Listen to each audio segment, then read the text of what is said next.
Hello, hello. Hello, hello, we're live. Good evening po, TikTok.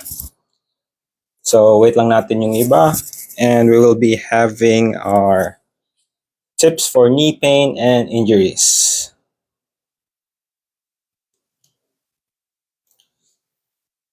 Okay? So, isang full live video po to. And if ever na-miss nyo po to, I can post this back on TikTok and YouTube. Okay? So, let's start.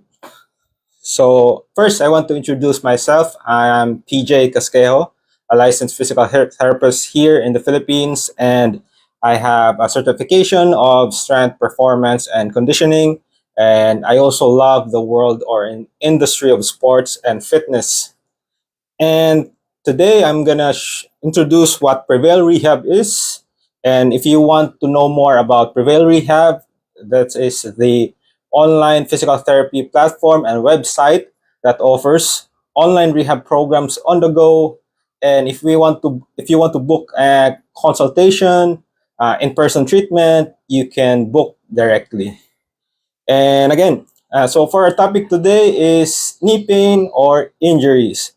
So madami po akong questions na re-receive.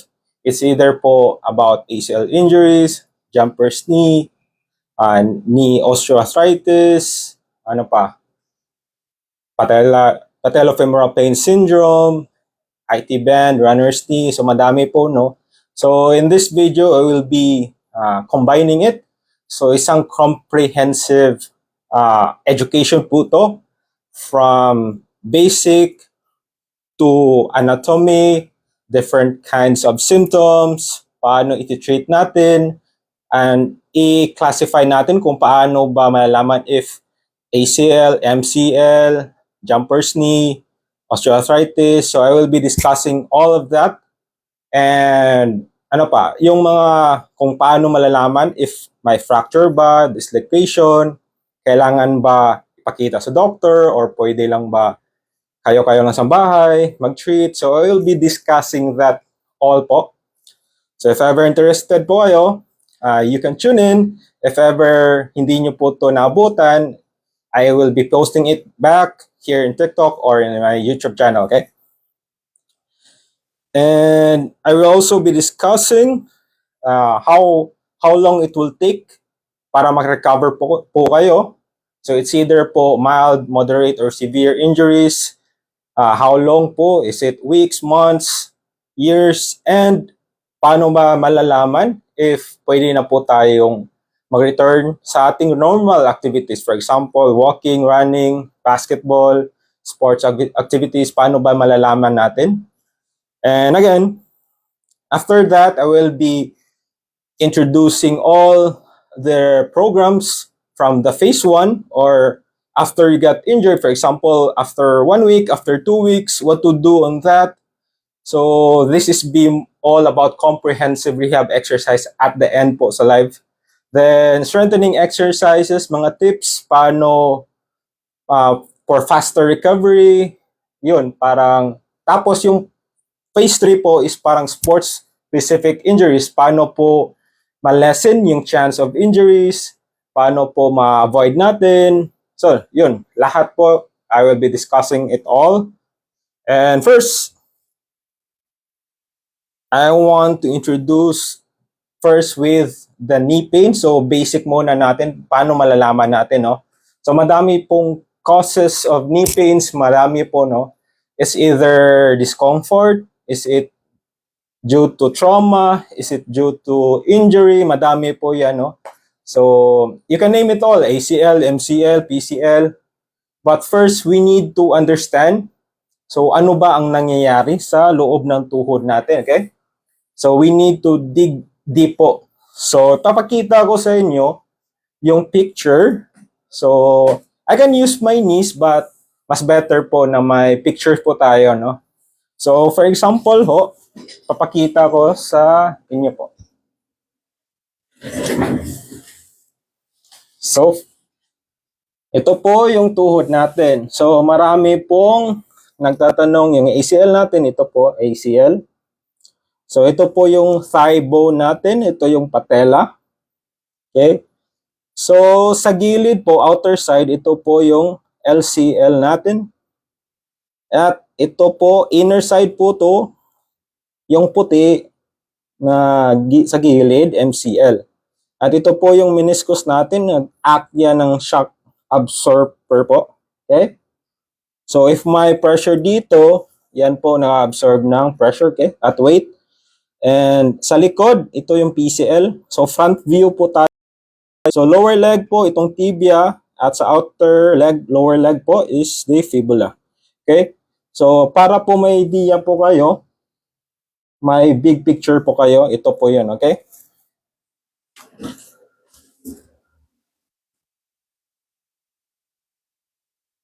So, first, paano ba malalaman natin? For example po, if general knee pain lang po, example is namamaga po siya. So, what we can do po at first po is dapat malalaman natin kung ano ang type of injury.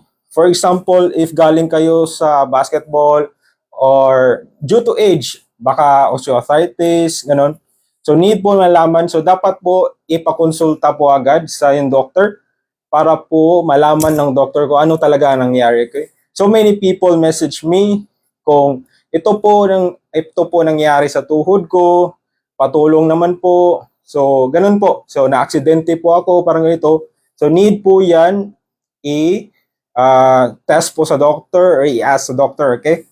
So yan po ang number one step po para malalaman natin. So for example, if you have ACL injury, dapat mo malaman, i-discuss nyo po sa doctor kung paano nangyari. For example, if na-twist ba yung tuhod nyo, nag-sudden stop, ganon, o pag-landing ba, so ganon, i-ask yan sa doctor, okay? So if you have osteoarthritis, if ever older adult po kayo, it's maybe due to the weight, so parang namamaga siya, masakit ilakad, so ganon, marami pong symptoms, okay? And anong po mangyayari if ever may pamamaga, sakit, injury? So, normal thing po sa tuhod natin po is una, yung symptoms is masakit. Dalawa is magsistiff yan. Tatlo is pamamaga. And apat, sometimes you have bruising po or parang discoloration sa tuhod natin. And five symptoms din po is it's either you will be having difficulty in moving, walking, standing, ganun po. So, mga symptoms yan.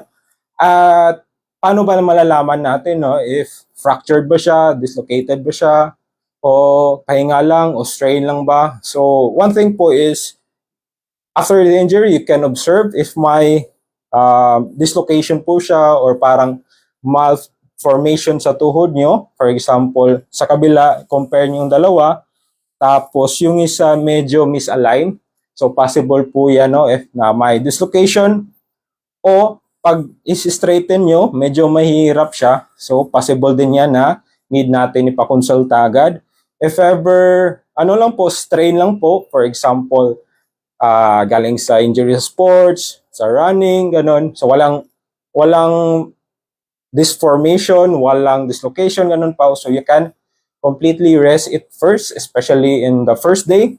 And yung pamamaga, normal lang po yan, pag may injury tayo. So, protection lang po yan. Yung inflammation, protection lang po yan sa injury natin. So, and one thing po is, how can an injury recover? For example, if you, sir, may magtatanong sa akin, sir, kailan ba mag-recover yung injury ko, ganun. So, first is dapat muna malalaman natin kung what classification of injury, okay? So, classification of injury is may 3 types po tayo, okay? So, type 1 po is mild injury. So, ibig sabihin po is parang napunit lang siyang konti.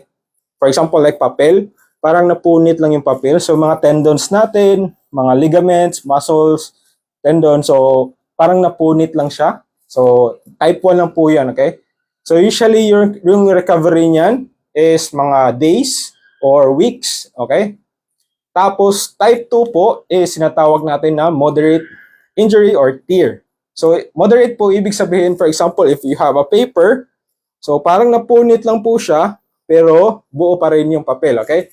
Type 2 yun. For example, if you have MCL, strain, grade 2, punit lang po siya, pero hindi naman completely tear, okay? So, may chance pa po yan, no, to recover through days, through protection, so activity modification, ganon. But if you're talking about, so, before that, class 2 or moderate can recover from weeks to months, okay? And for the grade 3 po is the full tear po. For example, papel po to, pag punit mo yan, so dalawa na. So, ibig sabihin, complete tear po yan or rupture. For example, if you have ACL, tapos complete tear, so medyo matagal po yung recovery from months to years po, okay? So, yan po masasagot ko sa mga nagtatanong kung kailan ba yung recovery, okay? So, depende po sa type of injury. So, paano ba malalaman? So, by symptoms, by your condition, at through po consultation ng mga healthcare medical. You can go with an ortho doctor para po ma-check x-ray, para po yan sa dislocation, fracture, para lang po ma-rule out. And MRI, para po yan sa mga soft tissues like meniscus, ligament, tendon, para po ma-check yan. So, okay, nasagot ko na po yan, okay? And how to know if you can return to normal activities? For example, if may injury ka po, tapos 1 month na, tapos, I don't know, if you're doing some rehab, pahinga lang, hilot lang. So, how do I know kung pwede na po i-jogging, takbo, o balik sa basketball? First is, older experiments or research, nagsasuggest po na time-based. For example, if you have an ACL injury within 6 to 8 months, you can perform this specific type of exercises. But according to research nowadays, it's all about criteria-based, okay? So criteria and time-based. So in terms of criteria-based po, it's all about movement screening. For example, if you want to return to jogging, first, you must be allowed to perform some simple movement like standing, jog in place, before po na papayagan kayo na mag-jogging sa normal pace, okay? So if you're looking for jumping, so first, dapat within 4 to 6 months, okay na po yung normal pattern mo sa pag-walk, sa pag-jog in place, standing, yung balance, ganun. So criteria-based, parang checklist po yun, no? So ganun po, dapat mag-talk po kayo ng doctor nyo or your physician. Dapat, that's why po you need to talk it. Kasi marami po akong nagme-message, marami po akong mga followers na nagme-message, tapos chat kagad yung history, yung symptoms, tapos mag-a-ask sila kung paano ba ako makatulong. So, that's very difficult for me, okay? Because I have many patients, tapos hindi ko ma-assess ng process sa tamang proseso yung pag-recover nyo, okay? That's why I highly suggest na pumunta po kayo sa rehab clinics nyo, medical doctors, gano'n po, no? Okay? And wag puro rely lang po sa YouTube, okay? And so, in the first few weeks, paano pa aayusin yung injury? For example, if kaka-injured nyo lang last week o isang araw o 3 days ago, what happens if you can expect joint stiffness o parang naninigas yan. Number 2 is pain, sakit. Number 3 is pamamaga. Normal lang po yung pamamaga, okay? So, what usually we can do po to address this kind of issue, common lang po yan sa phase 1, okay? So, yan yung problem list natin sa phase 1. So, what we can do is we can provide some, your doctor will provide some pain medication, pain relievers, tapos yung price method. So, all injuries po is, for example, if you have neck injury, shoulder injury, elbow injury, pain, knee pain, back pain, ankle pain, tapilok. So, dadaan muna tayo sa price method, okay? Especially within 1 week or few days after the injury, okay? So importante po na i-stop muna natin yung activities na nag-trigger ng pain o nagka-injury ka. Stop it completely. So yan po ibig sabihin ng protect. So para hindi siya lumala, okay? And rest, pahinga muna yan, huwag muna. It's completely normal po na to take a complete rest, especially after 1 day of injury, after 1 to 2 days of injury ka. Normal lang po yan, ho. And ice compress din po. You can put ice compress 2 days after the injury, okay? And wag muna patagalan yung ice compress, okay? So some research doesn't support ice compress, but it's very imperative. So importante po yan the first few days po. For example, if may knee pain po kayo, tapos kahapon lang, tapos sobra yung pamamaga, you can put ice compress po mga 10 minutes, twice to 3 times in a day. So wag mo lang patagalin, okay? And compression, you can also put some elastic bandage para po hindi siya mamaga ng grabe, okay? And you can also elevate. You can put your feet above your heart level. You can lie down. Pwede po kayo makahiga, ganun. Para lang po yung blood flow magbabalik, okay?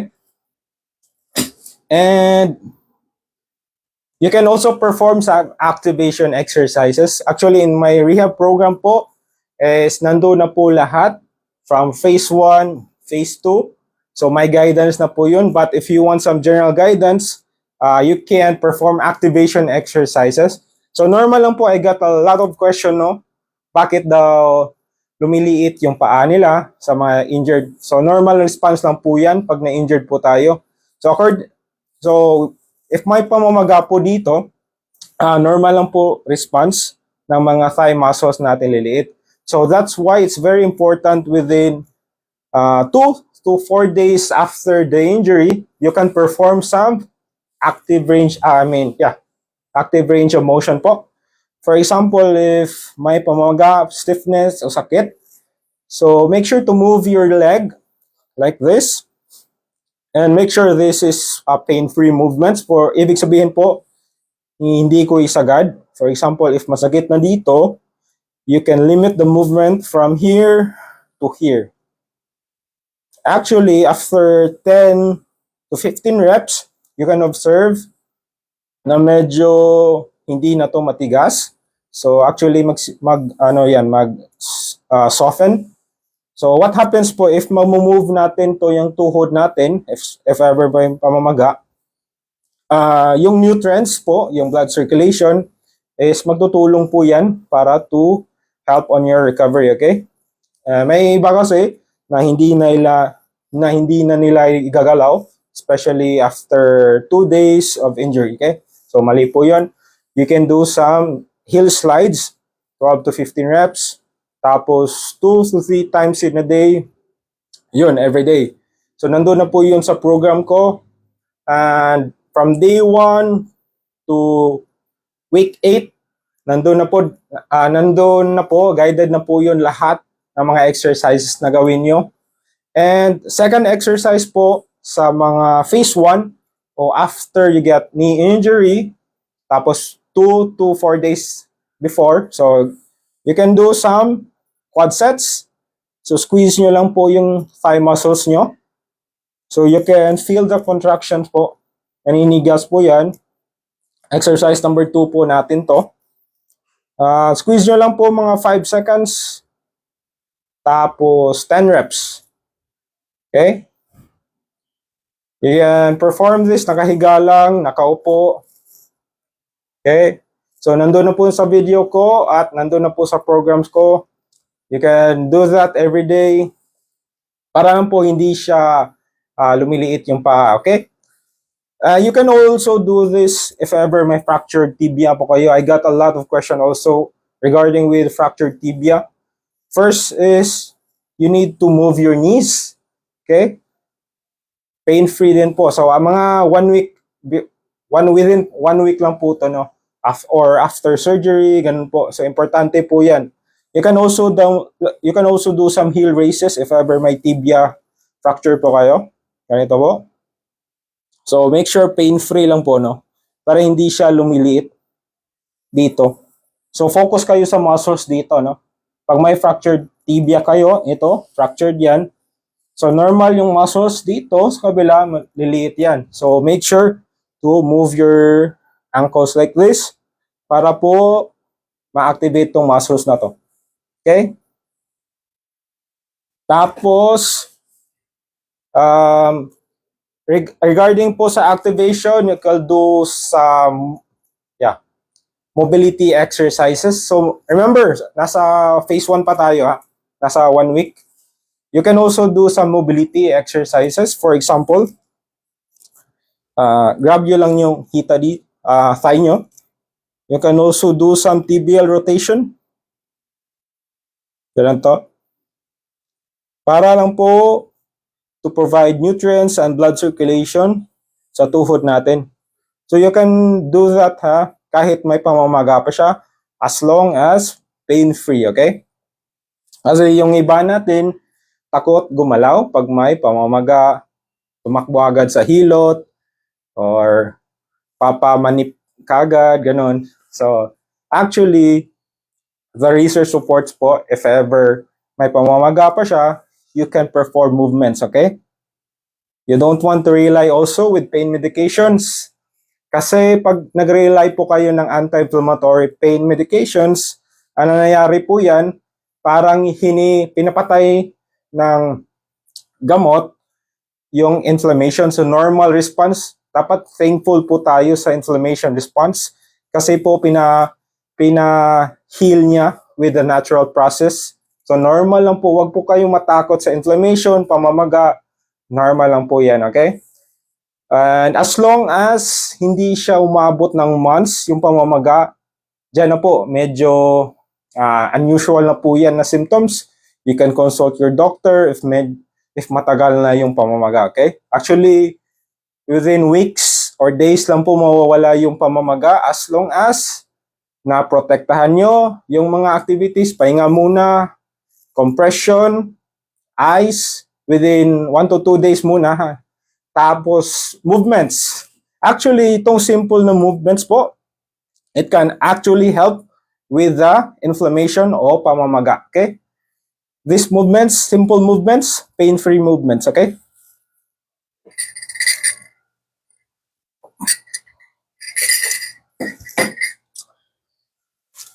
And important thing also, if ever within 1 week pa kayo sa injury, may pamamaga siya, masakit pa, wag na wag nyo i-stretch yung mga muscles at i-strengthen, okay? Lalo nang ibalik sa pagtatakbo, pagbabasketball, lalong sumasakit yan, okay? So wag muna, i-hinder muna natin, i-delay muna natin yung stretching, yung strengthening. Yung goal muna, focus muna tayo sa pamaga. Okay? And the phase 2, if ever 1 week after na po yung injury, now, we can introduce some strengthening exercises. So if ever may injury po tayo dito, ipalakasin po. We can involve some strengthening exercises here, all around in our muscles, in our quads, in our hamstrings, in here, lower leg. So lahat at tip po para for faster recovery. You also need to strengthen your hip muscles. Okay? So, yan na po papasok yung strengthening natin. So, madami po akong na-encounter na mga nagpasa therapy. So, hindi po natatarget yung hip muscles dito. So, according sa research po, need po natin i-target yung hip. Kasi pag may knee pain po tayo, hindi lang tayo magfo-focus dapat sa knee pain, okay? So, that's why in my program po, I address it all kasi according to the research, maybe your knee pain is due to the lack of ankle mobility, okay? Or the lack of hip strength, okay? Madami po yung causes. For example, if you have low back pain, maybe the back pain doesn't come from your spine. Maybe it's from your tight muscles in your lower back, in your hips, muscle imbalances on your hip muscles. So marami po yung causes. So wag muna tayong mag-focus. So that's why you also need to do some ankle mobility exercises if you have knee pain. For example, if you're doing squats, tapos lack na ankle mobility. So what happens is, if ever magsa-squat po tayo, tapos lack yung ankle mobility, pag ganito, so what happens is, yung pressure is nandito po sa lahat sa tuhod natin. Instead, if you have good ankle mobility, ma-distribute po yung forces. For example, if you have good mobility, yung forces ay hindi lang dito, kundi dito, dito, at dito. So one thing po para malaman na lack of hip control tayo or hip strength, one thing is you can do, this is a test po, single leg, slightly bend your knees. If ever, if you go down like this, and if you experience po na medyo nagpa-in po yung tuhod natin, ganito, or yung hips natin nagpaganito, so it means po medyo lack of hip strength po tayo. Okay? So I covered that in my program. So para po to test your hip strength, you can perform this and make sure hindi po siya napaganito or na ganito. Okay?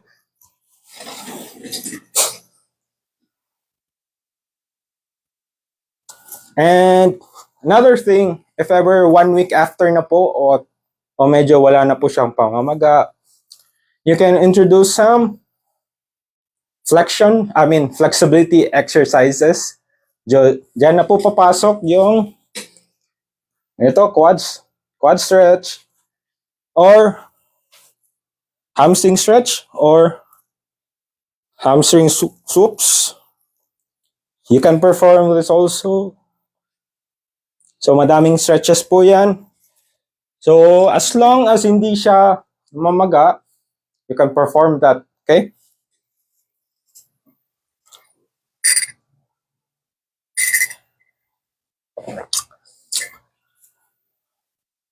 And also, after 1 week, aside po sa strengthening,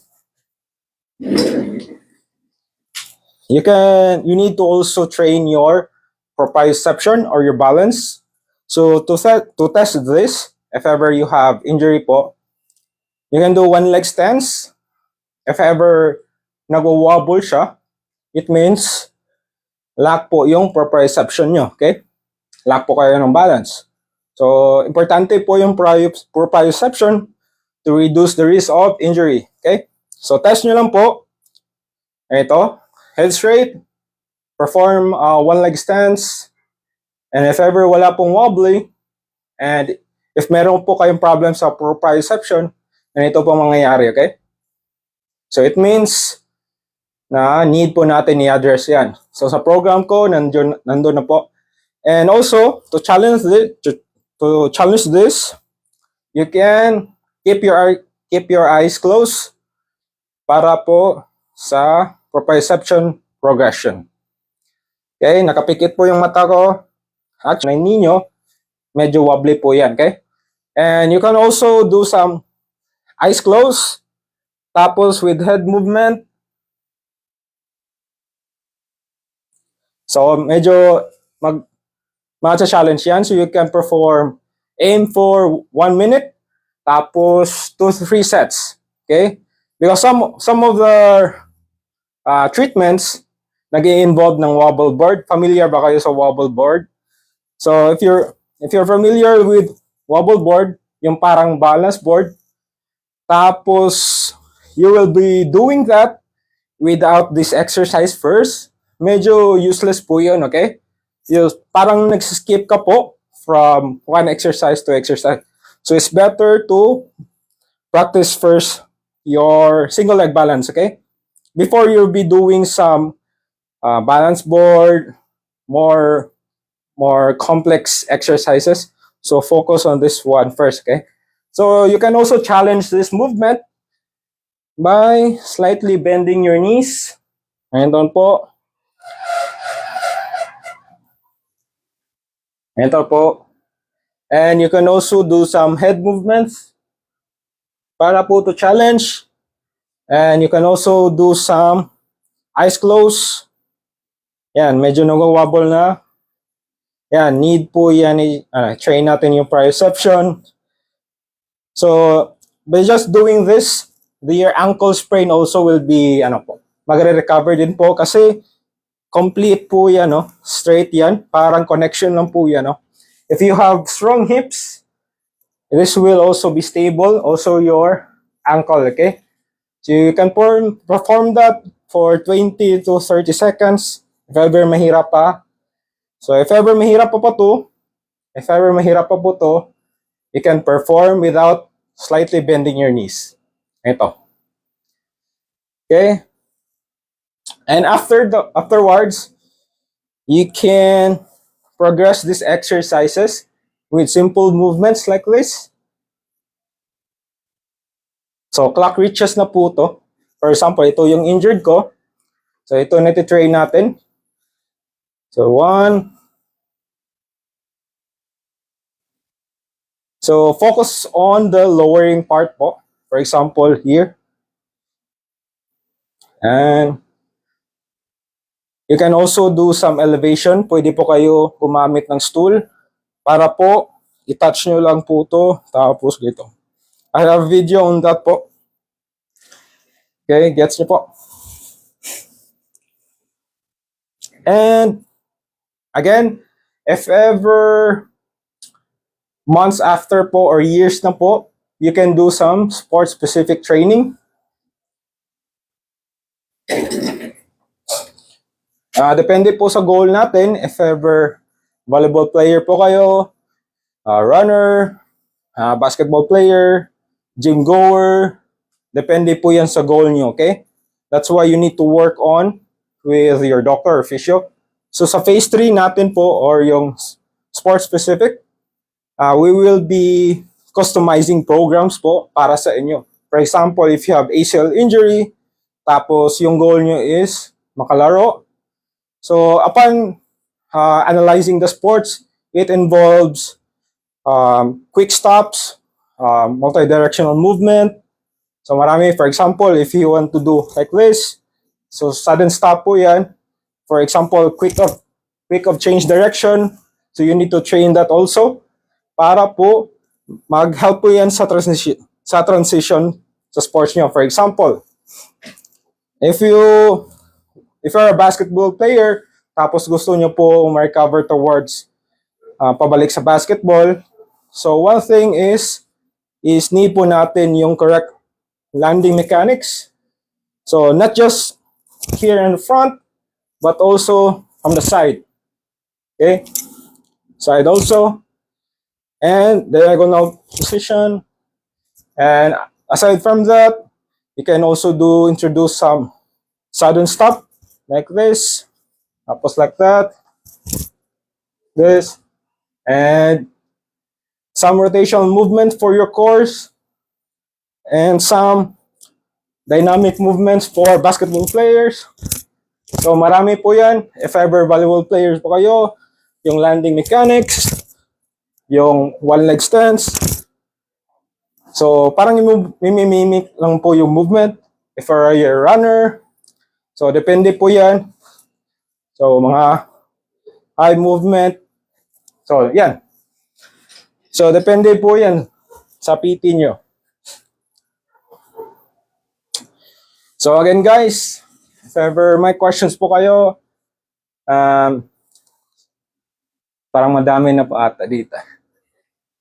So that's why po I highly suggest to work on with your physio or doctor para po malaman yung complaints nyo.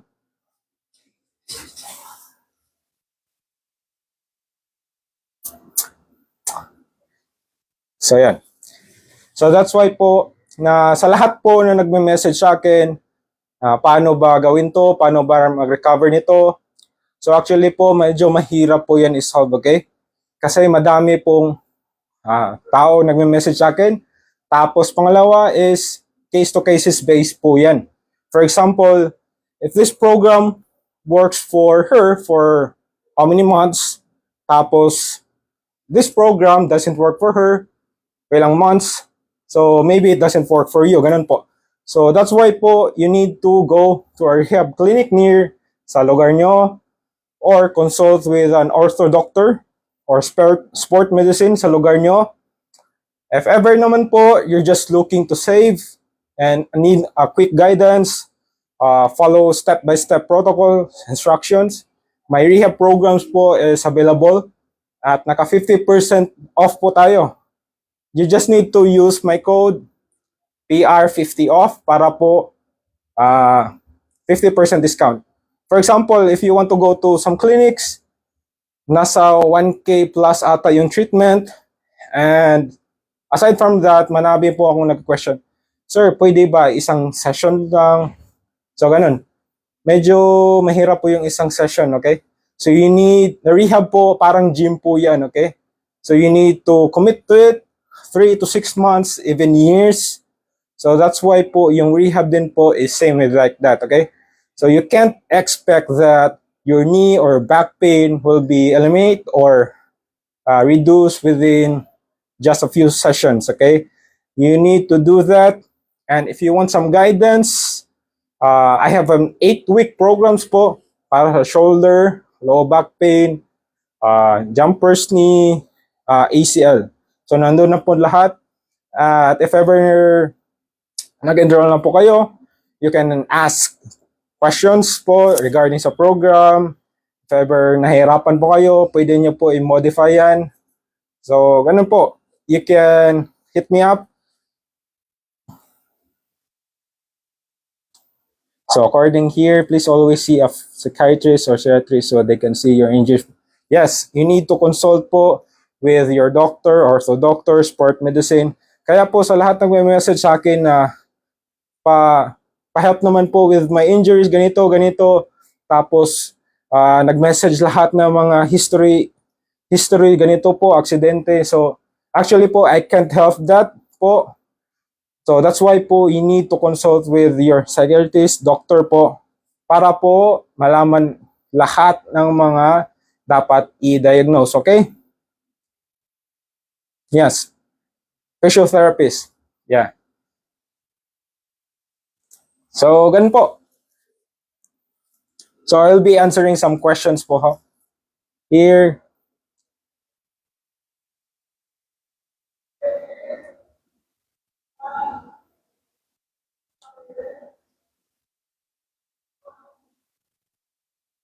So, madami na atang questions dito eh. Hit me up po, send me your question again. So, madami na pong questions. Sorry. Hindi po ako nagsasagot ng questions kasi po, I will be posting this video again sa TikTok o YouTube channel ko para po hindi po kayo na-miss kahit konti, okay? Sige. Boss, naka-shin splint po ako. How to recover faster? So, and regarding po sa shin splints, hindi lang po exercises or treatments ang makapag-solve niyan, okay? So, you need also to educate yourself, know what shin splints about, and also modify your activities. For example, if you're a runner, tapos if you're running 3 to 5 times in a week, tapos with this kind of duration, for example, you spend 4 to 5 hours running, so maybe you lessen it. And for example, if you're running 3 to 5 times in a week, maybe try lessen it to 3 times or 2 times in a week. Then regarding with duration, lessen it to 1 to 2 hours. And from there, you can, magdedepende po sa symptoms. If ever nagtitrigger pa yung pain, you can reduce it again. If ever nagtitrigger pa din, maybe it's not in your duration intensity, maybe it's on your muscle imbalances. You can introduce some strengthening on your tibialis anterior. For example, tibialis anterior here, you can do some toe raises. Aside from that, you can also introduce some flexibility exercises on your hamstrings, on your quads, strengthen your hips, your hip muscles. You can use some resistance bands before working, like this. Activate your hip muscles. This is important. Your hip muscles. Maybe you have tight calves. You can do some stretching. Maybe your calves a lack of strength. So you can perform some heel raises. So yan, madami po yan. And again, you need to consult also to your doctor po if ever walang relief po talaga. For example, maybe months, 6 months, 1 year, tapos yung pain nandun pa rin. But again, shin splints po is magti-trigger po yung pain if ever you're doing or running again. So if it's a repetitive stress po, if ever nagpahinga po kayo, expect na magle-lessen po yung pain. So it's like a inflammation kind of pain, okay? So aside from resting, I didn't recommend na complete rest talaga.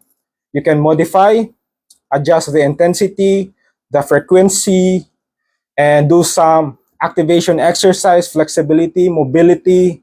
Maybe you lack hip mobility. So that's why po. So marami po yan, okay? Madami na ata dito eh. So babasahin ko na lang po yung latest na questions from Papa Domo Arigat. I feel instability in my knee again. How to strengthen it? Tore my ACL few years ago. So if ever po, if your concern is about instability, knee instability, so dyan na po papasok yung mga other areas na dapat ito target natin. For example po, if you have ACL, a torn ACL for years, and maybe you're just focusing on strengthening your quads, doing some stretching on your hamstring, doing some squats, standard exercises. That's why po, I want you to target your hip muscles. For example, here. So to test if you have knee instability, you can just perform one leg stance, tapos bend slowly. If your knees cave in, or if your hips will go sideways or like this, that's a positive sign that you have knee instability, okay? So one thing I work with my patients is apply a resistance band, place it above your knees, then keep your back straight, just up. And maybe this is your injured knee, you can do some activation for your hip muscles, okay? So just place this like this. So make sure you can feel some tensions here on your hip external rotation. To progress this,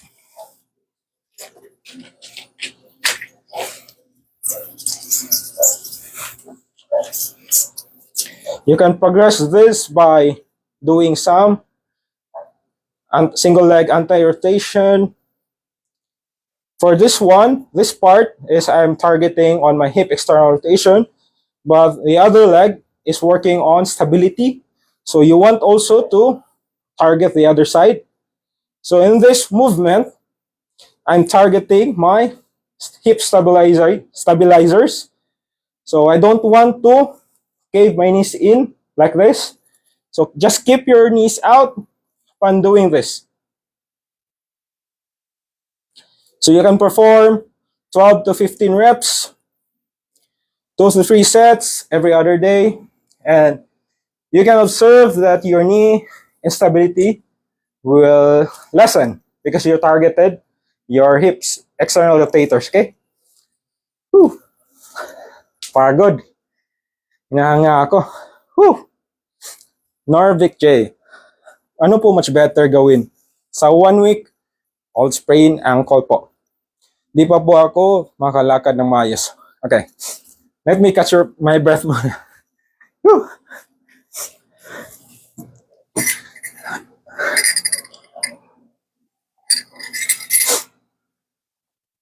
Teka lang.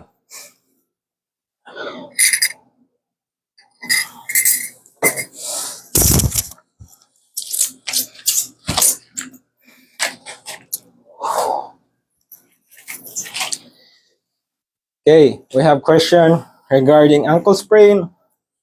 So, as what I explained earlier po, so si sir, may ankle sprain po siya 1 week ago. Tapos ngayon, medyo mahirap pa yung normal walking pattern niya, okay? So, expect na lang po natin no, na you have mild or moderate ankle sprain, okay? So, in mild ankle sprain, it will recover maybe days or 1 week or 2 weeks. So, depending po yan. But, expect po na medyo mahirap po yung paglalakad, especially 1 week pa. Kasi as you can observe po, yung baka yung previous ankle sprain nyo, hindi umaabot ng 1 week, di ba?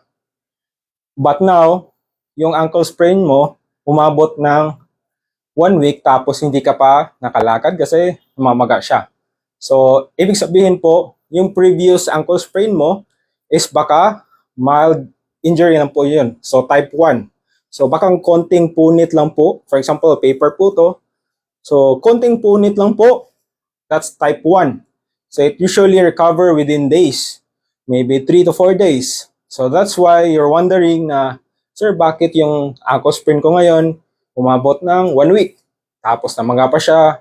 Tapos medyo mahirap yung paglalakad. Okay, that's very normal, especially if you have type 2 or moderate tear.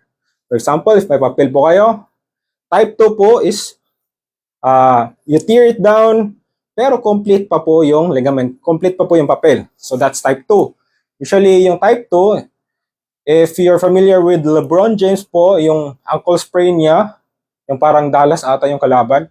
So out po siya for 2 to 4 weeks. So ganun po yung timeline if you have moderate tear. So importante lang po, focus muna on addressing the phase 1 problem. For example, the pain. So normal response lang po yung pain, especially kaka-injured niya lang po. Tapos inflammation or pamamaga. Dapat thankful po tayo sa pamamaga kasi po it's the natural process po na para mag-heal siya. For example, if you have fever o may lagnat po kayo, normal response po sa white blood cells natin is ano po, magpo-promote siya ng yung parang init o fever. So, your white blood cells po is just fighting all the viruses, bacteria, ganun po. So, same response po sa pamamaga. That's why po, I don't want to recommend with anti-inflammatory, especially in your first few days. Ano po, rest lang po. Apply price method if ever medyo may pamamaga pa siya, especially 1 week. Okay? So, normal response na. And it's important to lessen your activities po na nakapag-trigger ng pain. For example, walking. Sir, but 1 week na medyo mahirap pa yung walking. So, if ever wala po siyang fracture, dislocation, it's good. Natural process lang po yan. Pero sir, paano ba malalaman natin if may fracture ba siya, dislocation? First is yung appearance. If ever may misalignment po o parang deformation po yung ankle natin, then we can expect a fracture or dislocation. Make sure to go to a doctor and perform the x-ray referred to us, okay? Para ma-rule out yung fracture. Paano naman po if ayaw ko? Do I have a solution para po ma-determine natin if fracture ba siya? Yes, you can also do that. If ever po medyo mahirap po igalaw, for example, by doing this, medyo mahirap pa siya, tapos mga 3 to 5 days na, medyo mahirap pa kahit konting movement. Tapos, as you can see po here, if may bone po tayo dito, okay? May bone po tayo dito. If ever you will touch that po, if medyo masakit po, upon touching or palpation, it could be a positive sign. And also, in the outer side po, if na-observe nyo po yung buto dito, if you will touch it, that could be a possible sign na pwede po. And also, the cuneiform po, which is located somewhere here, ito po ay medyo common na ma-dislocate or ma-fracture. So, touch nyo lang po. If ever medyo masakit, Yan, possible po yan. And if ever po, pag land nyo lang po, kahit stand lang po, tapos kahit konting weight lang, possible din po na may injury sa loob. Could be fracture or dislocation. So it's really important po na to know. That's why I highly suggest po to consult na lang po para walang problem. Yan. Okay, I hope I answered po your question. And let's proceed to the another question. Sorry guys, medyo mahaba yung sagot ko kasi as for me, I just want to lay it down, no? I don't want some one sentence answer. So you guys deserve yung tamang information as what I give to my in-person treatment, okay? Yung mga nag-avail talaga ng service. So I'm just answering all the question thoughtfully, okay? Kaya medyo nahihirapan pa ko isagot yung lahat ng question na to. So, from Zai, MCL grade 2 plus, patellar tendinitis, 30 days na. Tomorrow start therapy for MCL, still painful. Sige, MCL grade 2, yes, medyo complicated, medyo grade 2. So, need po yan ng time, more than one month, okay? Then, patellar tendinitis, yes. If ever yung sports or activity nyo po, na paulit-ulit, if ever, example, if you have this kind of injuries, tapos continue pa kayo sa mga sports activities nyo, for example, basketball, running, yes, expect that patellar tendinitis symptoms may always trigger because it's a repetitive trauma or stress. Tapos, 30 days tomorrow, start ng therapy. Actually, for you guys, okay, if you have injuries, 30 days is medyo matagal na po yan. Okay? After you got injured right away, the rehab starts immediately, okay? I don't mean exercises. So rehab can be also with the price method. For example, resting, protecting it, elastic bandage, ice compress, elevation. That's rehab already. And after one day, you can introduce some movements, simple movements. For example, if you have MCL grade 2, then namamaga pa siya, tapos painful. You can introduce some movements like this. Knee heel slides. So, nandyan na po lahat sa program ko. Yung ACL blueprint from day 1 to week 8, guided na po yun. So, start po kayo with heel slides. So, nandun po yung lahat ng parameters, sets. So, what you need to do today, tomorrow, ganun po. So, by just doing this heel slides po, and if ever hindi nyo po masagad, start off with the pain-free ranges. For example, if it's painful here, maybe I will lessen it. And after 10 to 15 repetition, observe that your knees will be softened. Pag hindi nyo po yan igalaw, tapos nag-wait pa kayo ng 1 month, expect po na medyo matigas po itong tuhod natin. Okay? If ever namamaga pa siya after few days, actually, these heel slides can help with the inflammation process po. Para po, mga nutrients, blood circulation will go directly on your knee joint. Thus, faster healing po. And aside from heel slides, you can also do some quad sets. Quad sets po is quadriceps, thigh muscles natin. Squeeze nyo lang po. So, by just doing this movement, you're not putting stress on your joint, okay? You're not moving like this, okay? So, just squeeze here. So, sir, why do we need to do those exercises? For example, the quad sets. Sir, bakit need natin i-do natin yung quad set? First po, if maghintay pa po kayo ng 30 days, expect po na there's a difference with your muscles. For example, bigger pa po dito, tapos yung injured leg is medyo maliit yan. Kasi you're just resting it for 30 days. Anon. So actually, you can prevent that by doing quad sets. Okay? So again, this is what we call rehab.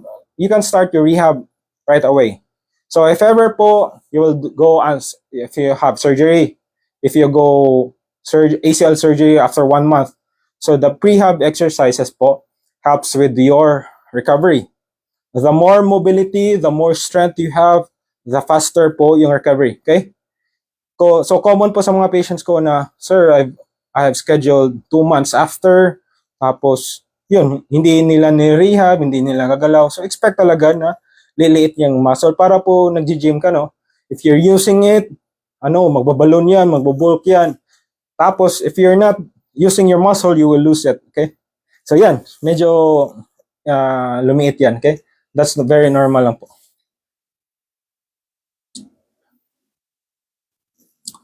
Medyo madami. Sir Neil, sir, okay lang ba yung buto sa wrist ay nasa gilid na injury ko kasi sa basketball? First po is ever may deformation kayo na observe. For example, yung may buto sa wrist. Yeah, if ever may compare nyo dito. If ever compare nyo po dito, okay? So if ever may deformation yan, right, consult right away, okay? With your doctor. If ever may movement limitation, for example, movement like this, tapos yung normal natin is ganito. Pero sa kabila, hanggang dito lang. So expect mo, medyo may problem ata yan sa dislocation. Probably. So that's why an x-ray will be important po para malalaman natin. Yun. If you don't want some x-ray, if natakot po kayo, you can perform some simple movements like this. Make sure na lang po igalaw. So if ever medyo masakit pa hanggang dito, medyo masakit pa yan, so start with a lesser movement muna. So perform this 15 to 20 times. Okay. And as you can observe po, medyo magle-lessen po yung pain, yung stiffness. Normal lang po yan. That's why you need to do that every day. 2 to 3 times in a day. And aside from that, you can also do some ulnar and radial deviation. Make sure it's pain-free within 50 to 20 reps. And after that, you can also do some circumduction, clockwise, counterclockwise. And after that, you can also strengthen your wrist extensors. First, start off with just simple openings like this. After that, you can strengthen it. If medyo wala na siyang sakit, you can apply resistance by putting your hands here. Tapos yan, hold nyo lang mga 10 seconds. Tapos rest. You can feel po na your muscles here are working, your wrist extensor are working. So this is what we call isometric exercises. So you can perform that. You can also apply with if you have yung parang wrist po. Or you can also apply your hands and resistance. You can strengthen your wrist flexors also. From that, if ever improvement, dyan na po tayo consult ng doctor. So, good question here from Pizza. Extensor lag, sir, anong remedy? So, for information po, what is an extensor lag? So again, if you have knee injuries po, so we have, balik lang po tayo sa anatomy, okay? Yung thigh natin, meron po tayong buto dyan, and your lower leg, dalawa po yung buto natin dyan, okay? So nagko-connect po yan, that's why po, tinatawag natin na knee joint. And aside from that, we have patella, okay? Yung patella po is dito. So again, in your thigh muscles, we have 4 muscles, okay? Quadriceps. So depende po yan, no? So yung problem lang po, especially after surgery, yung normal movement, so normal movements ng knee is flexion, yung pagtupi po o pagbebend, and extension, yung pag-straighten po nito. So after po the surgery, it's very normal po na one is mag-loss po yung mobility natin. Yung ito. For example, before injury, you can perform this specific kind of degrees, knee flexion extension. And after surgery, it could be lessened. And second, your knee strength or your quad size, yung muscles po sa hita natin, magle-lessen po yan. especially after surgery kasi hindi natin yung gagalaw. Yun. And after few days po, if ever nag-rehab na po kayo, for example, your physio is working with your knee mobility, knee flexion, extension, and your quad muscles, activation also, nag-work na po tayo dyan. And one thing common problem is the extension lag. So, what is extension lag? Medyo kulang po yung few degrees of extension. Baka maybe nasa 20 or 30 degrees lang yan. So, one thing po is, that's why po I highly suggest to work on your physio or doctor, or nandun na po covered sa 8-week program natin. And we have a 50% discount po sa 8-week program. So, blueprint na po, parang framework na po yan for any kind of knee injuries, ACL, MCL, meniscus, or after surgery. Or if you don't want surgery, nandun na po yung program. So, nandun, according po sa program, para ma-fix yung extensor lag, you just put your knees like this. For example, if medyo kulang pa yung extension, hanggang dito lang. So, just prop or place a pillow, books, or edge of the bed. Tapos, ito yung extension lag. So, what we can do is let gravity work its magic. So, ito lang, chill ka lang. And yung gravity po is mag-a-assist dito para po to help straighten your leg. And if ever, normal lang po na medyo uncomfortable po to. Okay, after surgery. So that's why po, if ever medyo masakit na, you can rest. So sa program ko, nandun na po lahat yung gagawin nyo. And and after this, you can spend it mga 30 to 1 minute depending po sa symptoms. Tapos if ever po medyo easy na, if you can commit mga 10 degrees na lang yung kulang, you can place a pillow or books. Imagine lang po na books lang po to, medyo mabigat. So you can place a weights or additional resistance sa tuhod natin. Yan, chill ka lang. So watch ka lang ng Netflix or ganon. So actually, the gravity and the weight itself will work its magic. For example, if you have dumbbell, so tie nyo lang po yung towel tapos yung dumbbell nandito. So depende lang po sa weight. So yan, magpo-pull yan. Okay? And afterwards, also in my program, I also have some short arc quad exercises. Ibig sabihin nito is mag-activate yung quad muscles natin to commit full extension. So as you're lying down po, for example, ganito lang po. Basta nasa program ko na nakahiga lang. Tapos you need a foam roller to place like this. So all you have to do po is raise your toes up.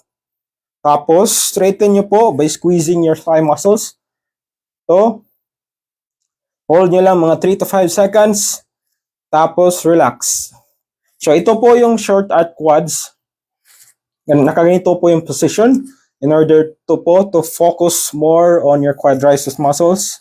So toes up. Ito. So yan. Problem solved.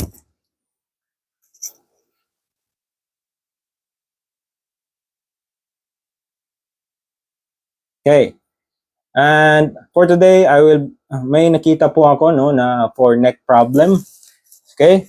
With neck problem po, if you are work from home, ganun, laptop, ganito position, and I'm very guilty of it kasi meron din po ako yung stiff neck o parang neck pain.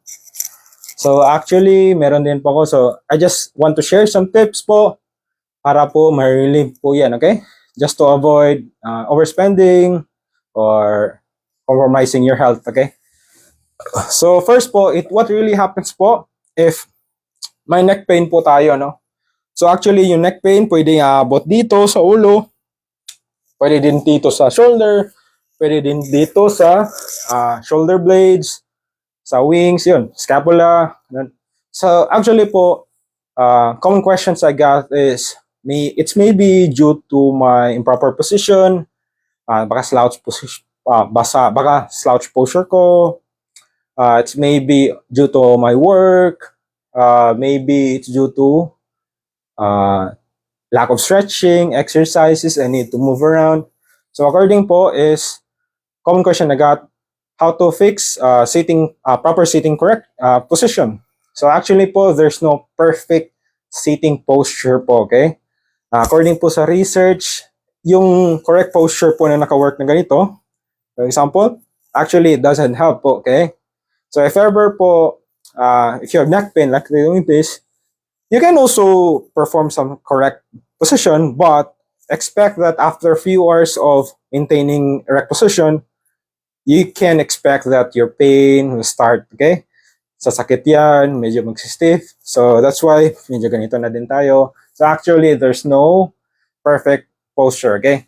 So kung anong comfortable mo as of the moment, yun ang perfect mo, okay? So aside from that, you can also, I'm gonna teach you some self-tissue release techniques. This is the number 2 tip. For example, if you have neck pain here, here. So what I usually do is locate po muna natin yung trap muscles natin, okay? So according sa mga sa iba, baka mapalpate nyo po to, matouch nyo to yung bone. So hindi po to bone, okay? So look for, ito po, parang soft spot. Okay? So you can also use some tennis ball. I don't have tennis ball here. So for example, this is a wall, tennis ball here. You can try to release it, but I usually do some manual pressure. So ganito lang po. Press nyo lang po yung traps nyo. Actually, by doing this, you're sending signals to your brain po na it's time to relax, okay? Actually, yung pain or discomfort is galing po sa tense na trap muscles natin, okay?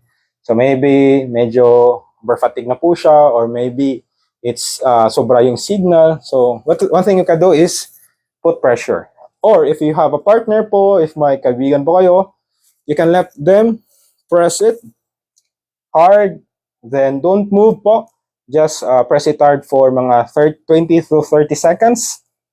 So after that, you can let them move around the fingers po by maintaining the pressure. For example, here, this is what I usually do if my pain triggers. So ganito lang po. Hold niya lang po mga 20 to 30. If ever masakit sa kamay nyo, 5 to 10 seconds can do. And do some rotation here. And you can also try to locate the tender spots like this. Then also, for hacks po at tips, you can introduce a movement po. For example, ganito lang po. What I usually do is move my head up and down, tapos sideway, or rotation, ganito. Or I can use my forefingers and move it around. And afterwards, I'm sure that medyo ma-relieve na po yan. What it happens po is, nagsasend po tayo ng signals to our brain na it's time to relax po. And another tip po is sa mobility exercises. For example, if you want just to move, so move your neck up and down. So make sure, slow lang po. Focus on controlled movement. So if ever may fracture po tayo, dislocation, so be very careful lang po, okay? So this is not medical advice po. Make sure to consult na. Ano lang po, general pain relief tips lang po to. And also, you can do some rotation. So aim nyo lang po mga 10 to 15 reps. So by just moving your neck po, you're just promoting relaxation, mag-i-increase po yung nutrients, yung blood circulation. Thank you po sa gift para Maniac. Mag-provide po yan ng relaxation. Yung blood flow, actually yung blood flow po is very helpful po para mag-release po yung tension. Kasi what happens po if medyo nag-stiff lang, steady lang po tayo ng work for 5 hours, 8 hours na ganito lang, expect talaga na mag-trigger yung pain mo or neck stiffness mo. So that's why every 2 to 3 hours, I want you to move simple movements like this, like that. After that, we can also apply some flexibility exercises on your tight traps. For example, I want you to put your hands on, sit on your one hand, or you can put your arms in the back para lang po to lower down your shoulder. Okay? Kasi we want to stretch your traps. So, pag naka-lower down na po to, so observe nyo lang if nakaganyan lang, tapos nakaganito, mas better po yung relief, okay? So, keep your head straight, tapos, hold nyo lang po dito. So, make sure na soft, controlled stretch lang po ha. So, here, so, wag lang po isagad ha. Yan. So, you can feel a stretching sensation here. Yan. Hold nyo lang po mga 20 to 30 seconds. And what I usually do also, if ever medyo hindi pa ako satisfied with the stretching, in this stretch position po, you can apply the soft tissue release that I taught you earlier. So you can press it and do some circulation movements, and you can also apply some movements. I promise you, by just doing this, it really helps with your headaches, neck stiffness, neck pain. So again, do this for 20 to 30 seconds.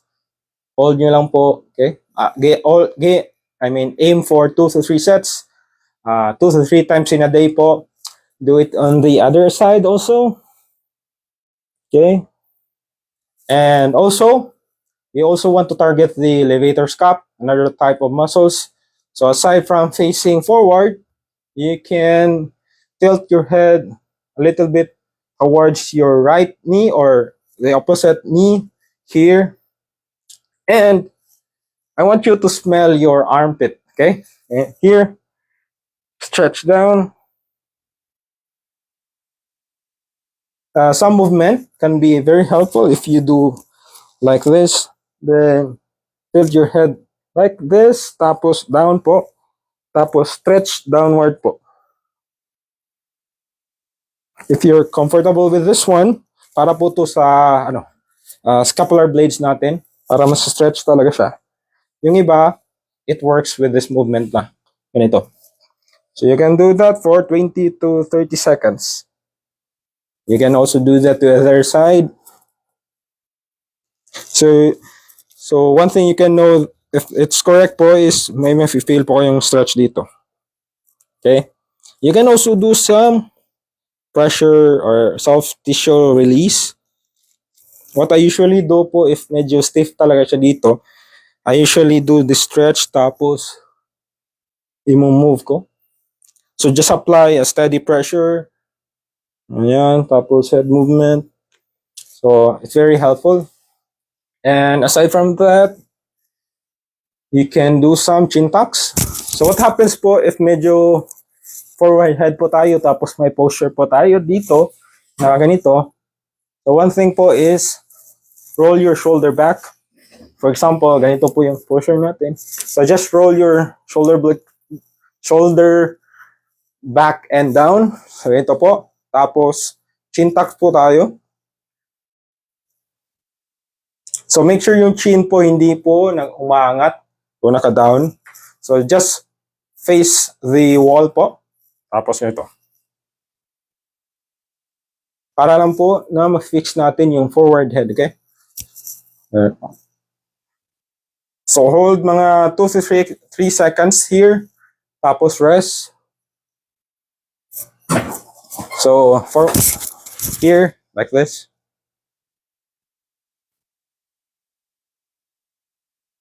So mga 20 reps po yan. And you can also do it on a wall po. Para steady lang po. So imagine po wall dito. So imagine there's a gap here. So just press here. So iwasan lang po na pagangat sa chin. Okay? So ano pa ba? And you can also do some dumbbells. For example po, if medyo stiff po talaga siya dito, you can hold a dumbbell po para may traction siya. So yung, ano po, parang mas-stretch siya. You can also like this, para yung downward force nandito po. And you can also do some shoulder shrugs. You can also do some soft tissue release also. Promise you po, mag-elevate po yan. And regarding po, to correct po with the slouch posture, you can also do this po.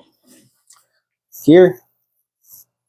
So we just want to activate your back muscles. For example, medyo ganyan po kayo. So I want you to sit upright. 90 degrees po yan, okay? Hindi po nakaganito, hindi po nakaganito. So 90 degrees po yan, tapos press backward. Side view. Hold mga 3 seconds. Okay? Sa back view po.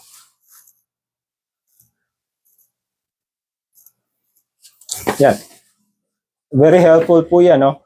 Especially to correct your posture, tapos just to activate your back muscles. Kasi normal, common position po natin, no? Everyday. Naka-cellphone, naka-ganito.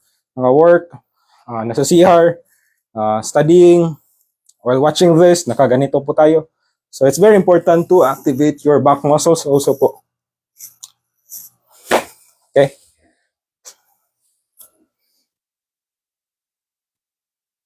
Salamat po sa likes, sa mga gifts po, at sa mga viewers po, kamusta po kayo? So I just want to let you know po na I'm having time limited offer po, or parang 50% discount po sa lahat ng online rehabs natin sa website natin. And for ACL, jumper's knee, back pain, shoulder problem, so nandun na po lahat information. You can check it out. Visit prevailrehab.com. May 50% po tayo. Limited lang po, only for 30 participants. Tapos until February 29 lang po, okay? Paul, Kuis, nasakit ngaong taglamig pilay ko sa balikat, ano kaya pwede kong gawin? So first po, if ever may shoulder problem po kayo, need po natin malaman kung anong type of injury or condition. Madami pong shoulder pain. It could be frozen shoulder. Depende po yan sa age nyo, sa lifestyle nyo. It could be due to gym. Depende po yan. That's why marami pong questions natin. No? For example, yung activity nyo is palaging nagli-lift. Maybe there's something wrong. Or it's maybe due to the natural aging process. Maybe baka meron tayong frozen shoulder. Depende po yan sa symptom. That's why po is medyo mahihirapan po ako sa mga nagme-message na akin, nagdi-DM na ganito po ako sakit, tulungan niyo po ako. So, medyo mahihirapan po tayo dyan, no? Kasi madami pong i-consider natin. So, yun. Need po natin malaman yung injury po. So, okay, if you have problem with the finger, if you sprain your finger, if you jam your finger, if you have finger injury, finger sprain. So one thing po is maybe due to the sports you're doing, basketball or rock climbing. So one thing po is we need also to undergo the phases of recovery or the rehab. For example, if you sprain your finger, it depends what type of injury. It could be type 1, it's a mild injury or mild tear. It could be moderate tear or complete tear. It could be maybe something. It really also depends if there's any other structures that you've been injured. For example, if your bone could be fractured or dislocate, But in this video, I will just share some rehab exercise, recovery tips, home recovery tips for finger sprain, jam finger. Okay. So first, if you jam your finger a day before, it's important to apply price method. Price means protection. So stop what you're doing. For example, if you're into basketball, if you jam your finger, it's very painful, it's very stiff. If you have inflammation, make sure to stop it and rest. Also, you can apply some ice compress if ever it's within 1 day or 2 days after the injury. It's very important to apply cold compress just to lessen the inflammation and the swelling. But afterwards, we don't want you to rely on pain medication and ice compression. That's why you need to do some simple movements, even if it's 3 days ago. Okay. For example, in this case, if you have swelling here and maybe the movement is only up here. And one thing also, make sure it's not a dislocated finger or if it doesn't have a fracture, okay?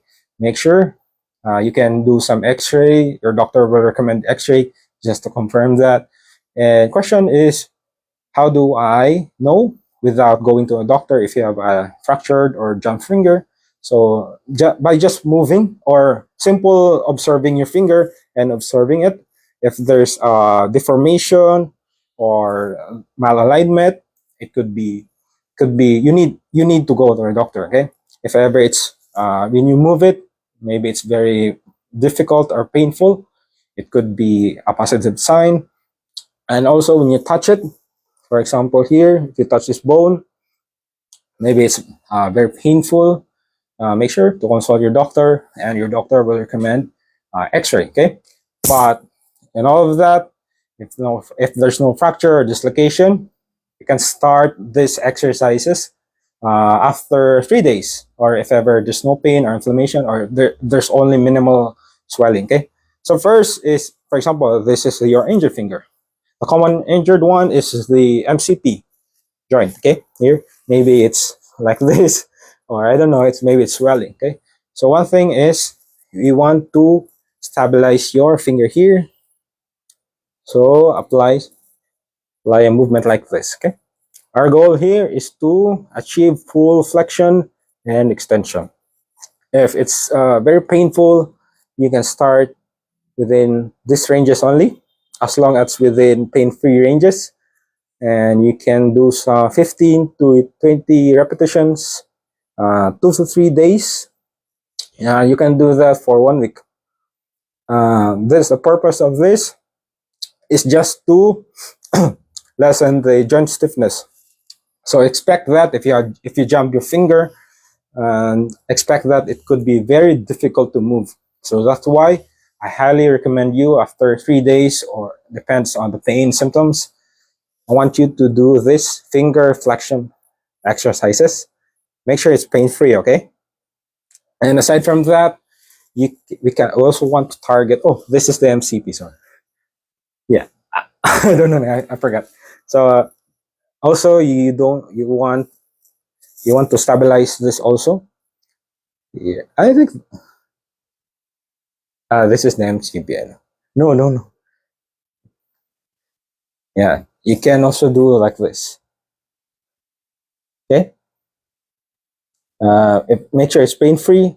And also you want to move your DIP also.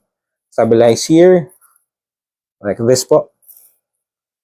So this is just simple movements po without putting stress on your joint. Make sure you protect it. So this is done po within 1 week po after the injury.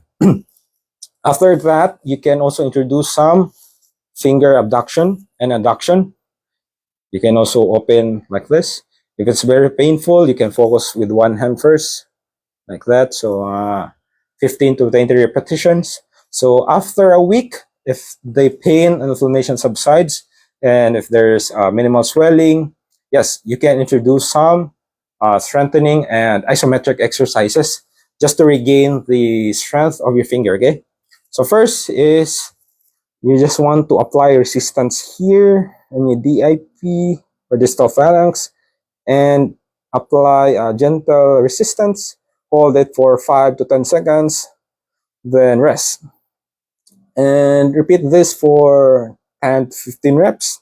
So what we're doing here is just to help strengthen and rebuild the strength of your small intrinsic finger muscles.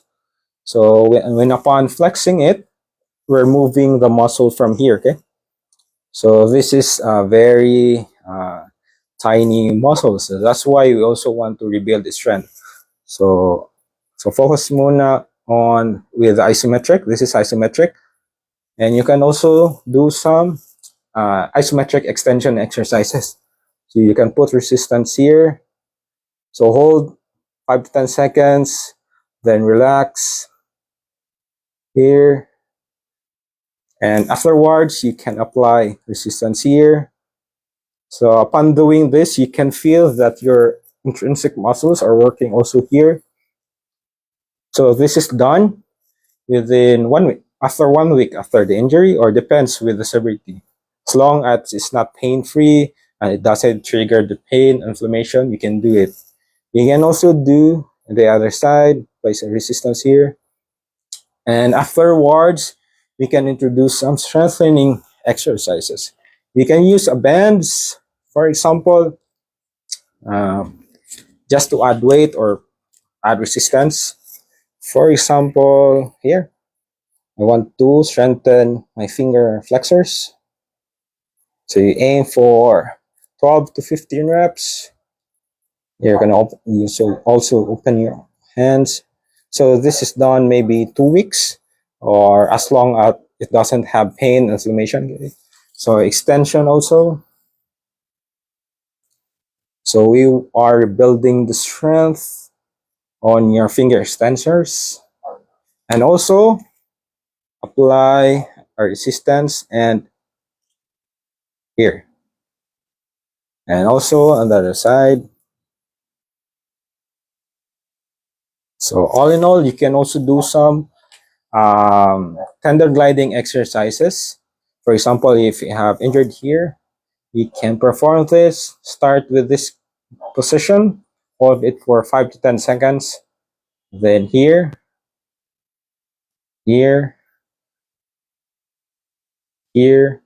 And actually, you're doing that on all fingers. For example, here. So actually, I'm putting a lot of stress on my intrinsic muscles. I'm strengthening it. I'm providing nutrition and blood circulation on my joints. So this is very important. Here and here. So as you can see, my hands are shaking. So this is very challenging, especially for the jump finger one, or if you're into the rehabilitation process. Here, here, here. And you can also do some opposition like this. So bring your thumb towards your fingertips. And in this one, I can feel the strengthening part of my finger. Okay. So that's it. Kalma ko lang this. Doc, makakalaro pa po ba ako ng basketball if nagsablock shoulder ko? Actually, marami po akong kakilala na paulit-ulit yung subluxation or pag-dislocate ng shoulder nila. But yeah, it really medyo delikado po, no? Kasi okay naman po na ilaro mo as long as na protection siya. You're just putting some bandage or parang compression. But then again, yung complication is yung factor natin, no? For example, if you're not treating or just neglecting the subluxed shoulder, expect po na there could be other complication will go. For example, maybe you're prone into tearing your rotator cuff. Yon. Maybe you're tearing maybe you're into medyo magti-trigger yung mga tendinitis, ganun po, mga inflammation, ano to. So again, if ever nasa blocks na siya, so expected po yung mga ligaments po dito is medyo hindi na siya parang sa normal, medyo lax na siya or parang yeah, hindi maluwag na siya, yun ang term. Medyo maluwag na siya. So compared with the other shoulder, konting bump or nakaganito, tapos yung shoulder patungo dito or here, depende po sa ligament na ni-injured, expect po nandito, medyo paulit-ulit lang po yung pagsablocks niyan. Okay? So expect po natin po yan kasi maluwag na po siya. So that's why po it's very important po to do some mobility activation on your back muscles, especially the rotator cuff, and strengthening, in other words, bulletproof your shoulder. So advice is, if ever you're serious po on your health and you don't want any complication po, pa-consult na po kayo sa doctor o sa physiotherapist, o if ever po naghanap lang po kayo ng program na masusunod, you can follow my program po. 8-week program po yun. And on those program po, I'm hitting not just on your rotator cuff, but also bulletproofing po, o parang, building strong and healthy shoulder po sa shoulder nyo. So natatarget na po doon ang rotator cuff, yun, yung mobility. So ano po, yun. Check nyo lang po din. Use nyo lang po yung promo code na PR50 off para po 50%. So yung program price po is na sa 1K and it will be on 500 na po. So divide nyo lang po, for example, if nag-therapy po kayo for 3 months, yun. So need nyo pa din, it's your choice po. If you're going to therapy, pwede naman po just to solve the pain. But if you have subluxed shoulder, rehab exercises po is very important, especially on your rotator cuff po. Dapat ma-hit po yan. So again, if divide nyo po yan for 3 months and you are doing therapy for 3 times in a week, so yan. Malaking offer na po yun, 500 lang po. Tapos 8 weeks na po yun, structured na po program yun from day 1, day 2, day 3, until 8 week po.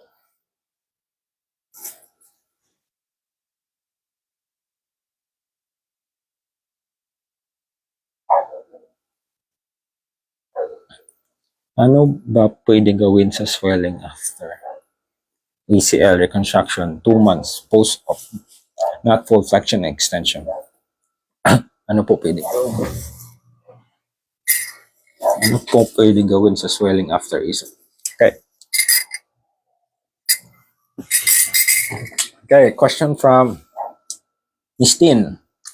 And ACL ACL reconstruction. So normal response lang po talaga yun, no? If ever sa surgery lang po, may inflammation talaga yan. So aside from anti-inflammatory, ice, painkillers, or ointments, elastic bandage, one thing we can work on with swelling po is simple movement. Okay? Activation, mobility exercises. Heel slides po. Actually po, by just moving your knee, bending and straightening it, as long as pain-free lang po, kahit hindi full flexion and extension po, we just pain-free lang po, as long as hindi painful, we're just doing 15 to 15 reps, tapos 2 to 3 times in a day, every day po yan. So heel slides po, actually it gives nutrients and blood circulation po sa tuhod natin. Okay? So once po na ma-move natin po, just doing some heel slides, actually it's have a positive impact po with your swelling or inflammation. And aside din po is, yun, if you need to talk with your physiotherapy regarding about that. So post-op ka na, so may program po yung PT dyan. Dapat i-follow nyo po yan. And if you're looking po for a program, kahit nasa bahay kayo, you can check my program po na sa website. Ano po yun? 8-week program po yun, no? So from day 1 to day 8, transition po kayo sa from lying down to sitting down. So, strengthening your knees, nandun na po lahat. So, structured na po program. It's just 500 pesos lang po yan, no? Kasi promo natin, 50% from 1K. And if you check that to the other countries, medyo mahal po yan, no? Aabot po yan ng 5,000 plus. Yan. Sa akin, 500 lang. So, yan, structured na po yan.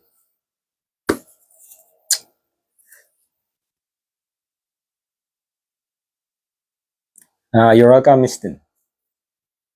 And if ever po, if you're looking for a community po with ACL reconstruction, you can DM me and I will send you a link po sa Facebook group natin. So, it's very important po na may support group po tayo. So, you can ask everyone there, mga Pinoy lang po, if paano ba nila na-solve to, ano ba yung mga process nito, budget, expense. So, we have a Facebook community around almost 3K na po. So, all about ACL injuries lang po. Yan. Para Maniac, sir, I'm from Cebu City po. But I also have online services. If you're looking for one-on-one coaching or consultation, or if you just want to have an initial program, if you don't want my guidance, so I can give you a personalized rehab program just for you, just for your case, in your situation. I can do that. But if you want a full guidance, I also have a monthly online program po. Mura na po yun. Nasa 5K lang po ata yun. Or 8K ata yun. So if ever need lang po, so ano po yun? Parang 3 times in a week po yun. Video call. Tapos, depende po yan. No? Kasi madami po akong message na receive na, Doc, meron po akong ganito, aksidente po ako, na surgery po ako, may ibibigay po kayong exercise. So ano po guys, so dapat malaman nyo na everyone is different. Maybe this one is on the stage and this one is on the stage. So there's no one size fits all exercises. All exercises na post ko is just comprehensive guidance lang po yun. Pero if you're talking about personalization, diyan na po papasok yung it's ever yung case, yung situation, personalized lang po talaga. Okay? But if you don't want that, you can just get a program, yung week 8-week ACL blueprint or shoulder program. You can do it on your own. May instructions na po doon. Yan.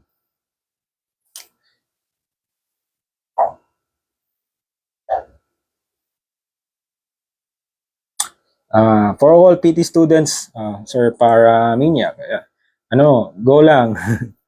So, if depende po, if you want to go abroad, you're here, depende, follow your passion lang po.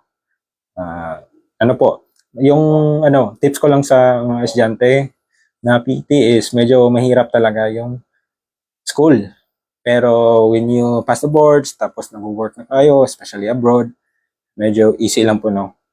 And on that point, you need to constantly learn new things. So, yan. Be a sponge po. Yung parang never stop learning.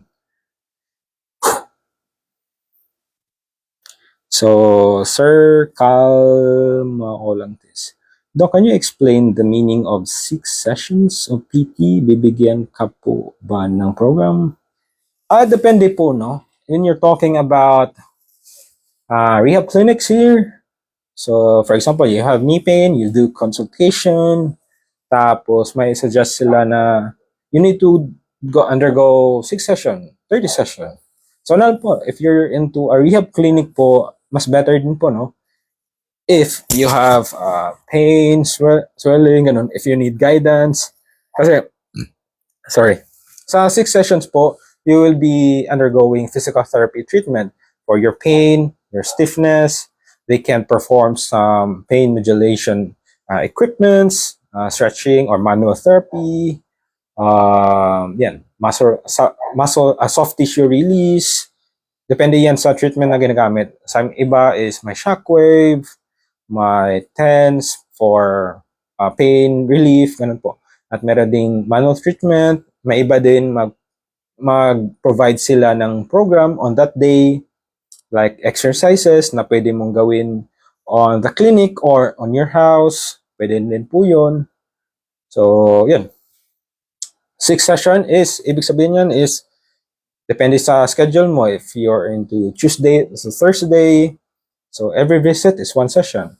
And depende po sa rehab or sa facility, they could be giving you treatment only or treatment with program or yeah, or treatment only. It depends.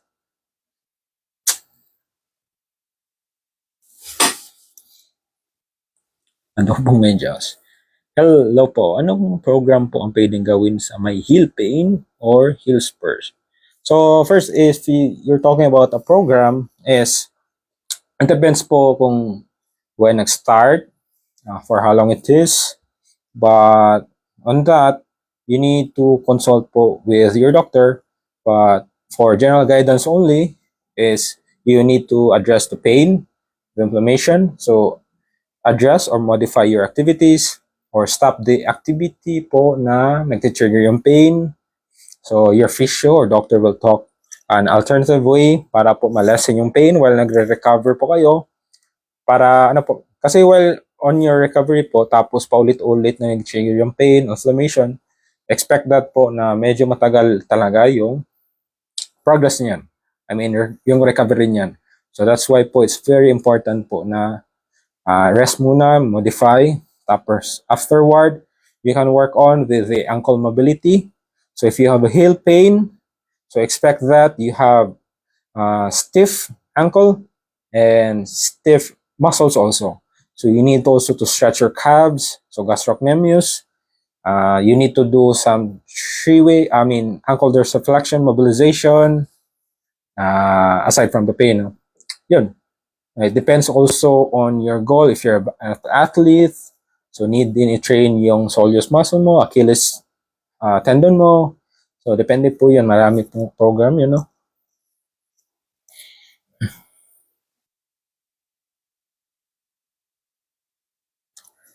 From Sir Lutz, ano po yung condition na pag na-bend yung knee may catching sound? So parang, ibig sabihin mo is parang clicking knees ata yun eh. So if you have clicking knees po o if may tumutunog po during bending, so if you have clicking knees or popping knee, so normal lang po no. So some individuals have clicking or popping knees but without any kind of injury or condition, so normal lang po 'yan. But one thing you can also do is you can do some flexibility exercises on your hamstring and quads, gastrocnemius, the calves. You can also do some activation exercises for your quads. So all in all po is parang you're rebuilding or refreshing your knee muscles, tendons. Kasi yung popping sound po is maybe due to the inside of the knee po na nag-click sa fluid po yun. Or maybe it could be the tendons or ligaments po na nag-move around. Maybe you have muscle imbalance. So maybe tight yung ano mo dito tapos nagko-connect yan sa tendon. So when bending your knees po, it could be due to the ligaments na nagmo-move siya or it could be the fluid itself sa inside the joint nyo. Yan. But all in all po, it's very normal to have popping or clicking sound as long as walang siyang pain. Okay?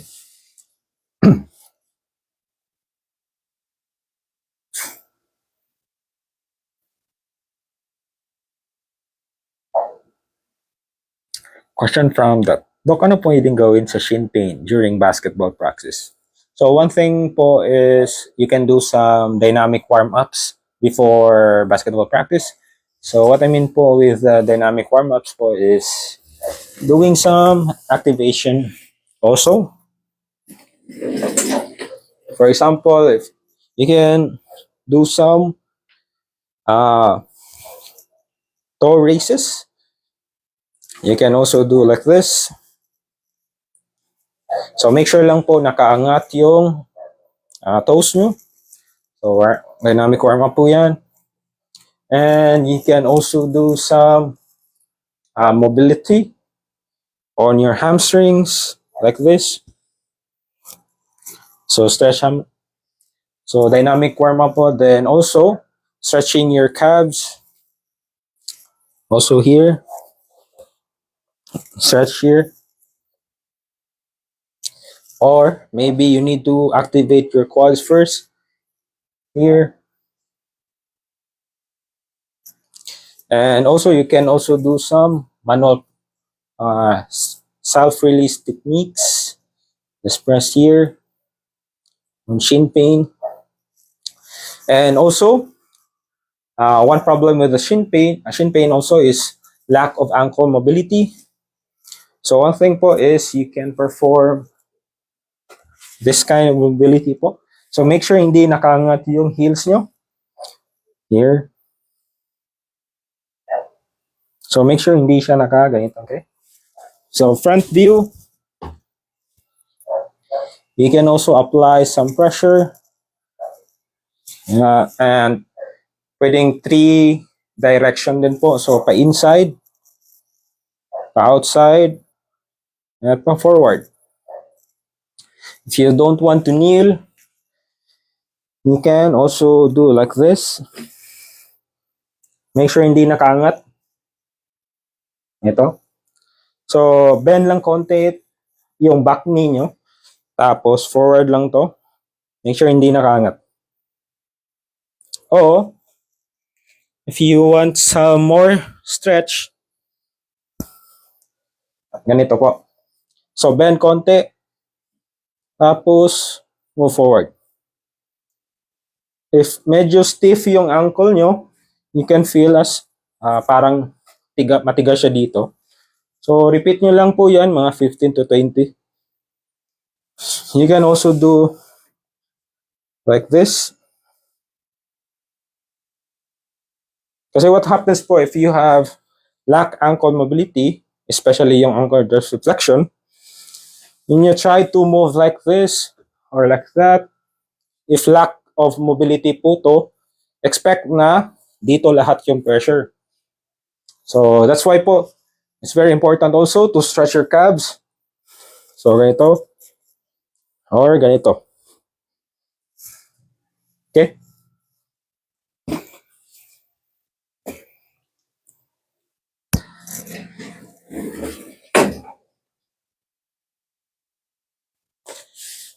Now, paano ko ba malalaman kung ITB syndrome or lateral meniscus tear?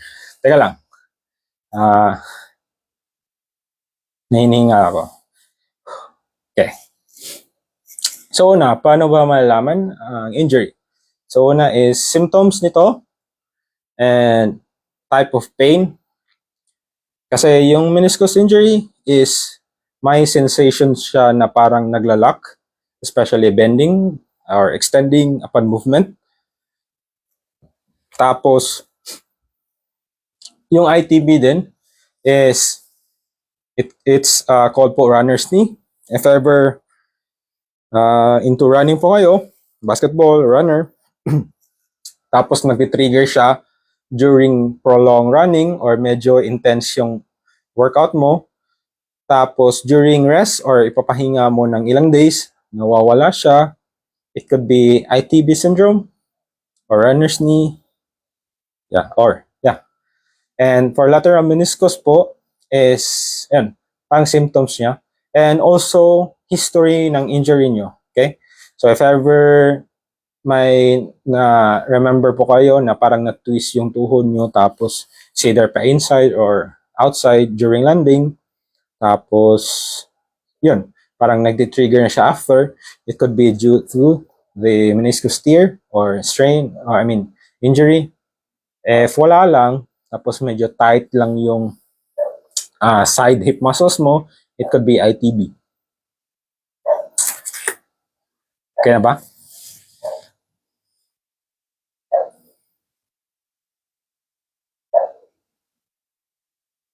Okay. So, I have a question here from Sir Jamal Estinoso. Dok, paano ma-relief yung pain caused by sciatica? So, una po is you need to do also mga nerve flossing. So if hindi nyo pa nakita yung nerve flossing exercise ko, it's just like moving your sciatic nerve, giving nutrition and blood flow. For example, so expect po na medyo masakit po talaga pag na-stretch to yung hamstring nyo. Okay? Kasi ito yung triggering movement. So para matest natin if may sciatica po kayo, so gawin nyo lang po is slouch nyo lang yung posture, tapos straight nyo lang yung tuhod nyo, tapos raise nyo yung toes, tapos head down, tapos stretch.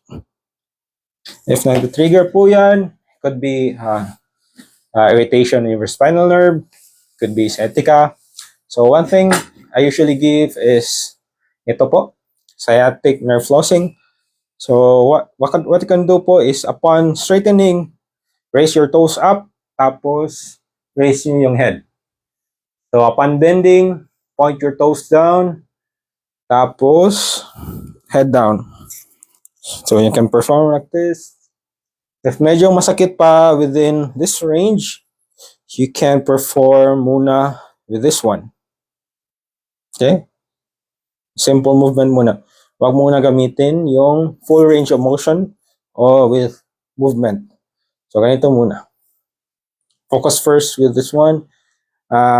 Medyo, baka mas easy ito sa inyo pag nakahiga lang kayo. Pag nakahiga lang kayo, ganito lang po. And, yan. Actually, I have posted a video po regarding sciatica. So, I think I shared 5 exercises po. So, check nyo lang po. Kaka-post ko lang noon. Okay? Check nyo lang po yung kaka-post ko lang na sciatica video.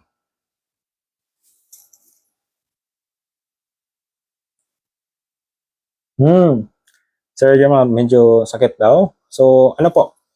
Start with the basic movement po, yung nakahiga lang.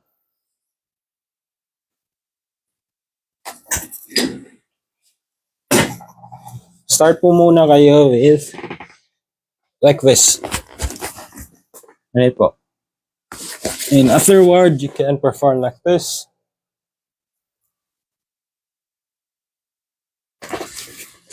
And afterwards, you can perform like this. Ganito lang muna.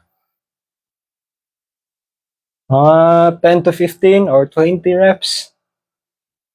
Yeah, medyo okay na ata yan. So if ever mas easier na to, you can raise your toes also like this. If ever, after a few months of doing this, you can straighten it. More pa.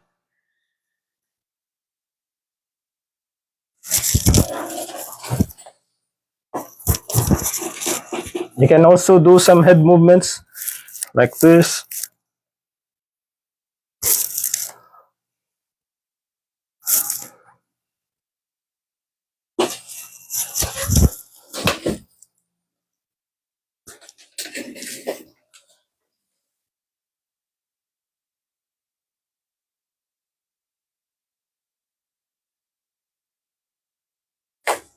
Kamusta po, sir?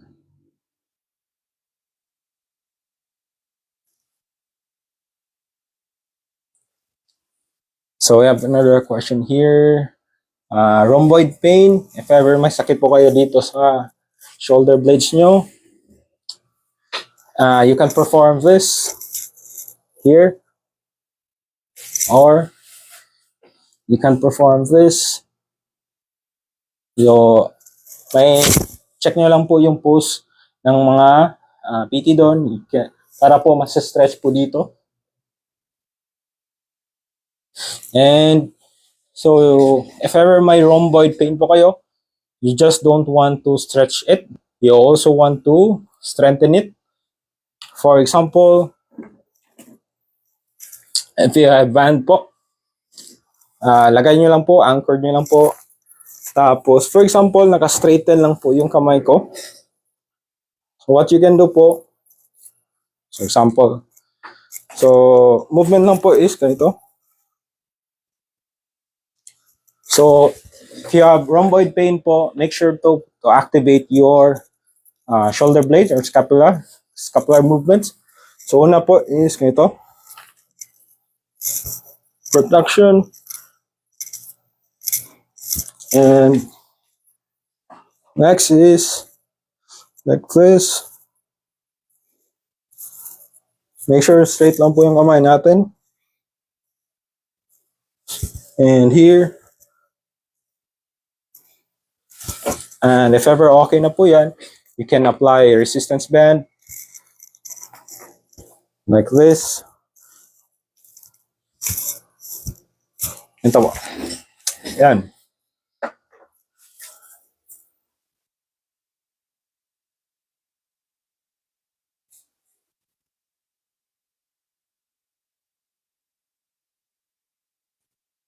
Question from Ma'am Lauren George Hermosa.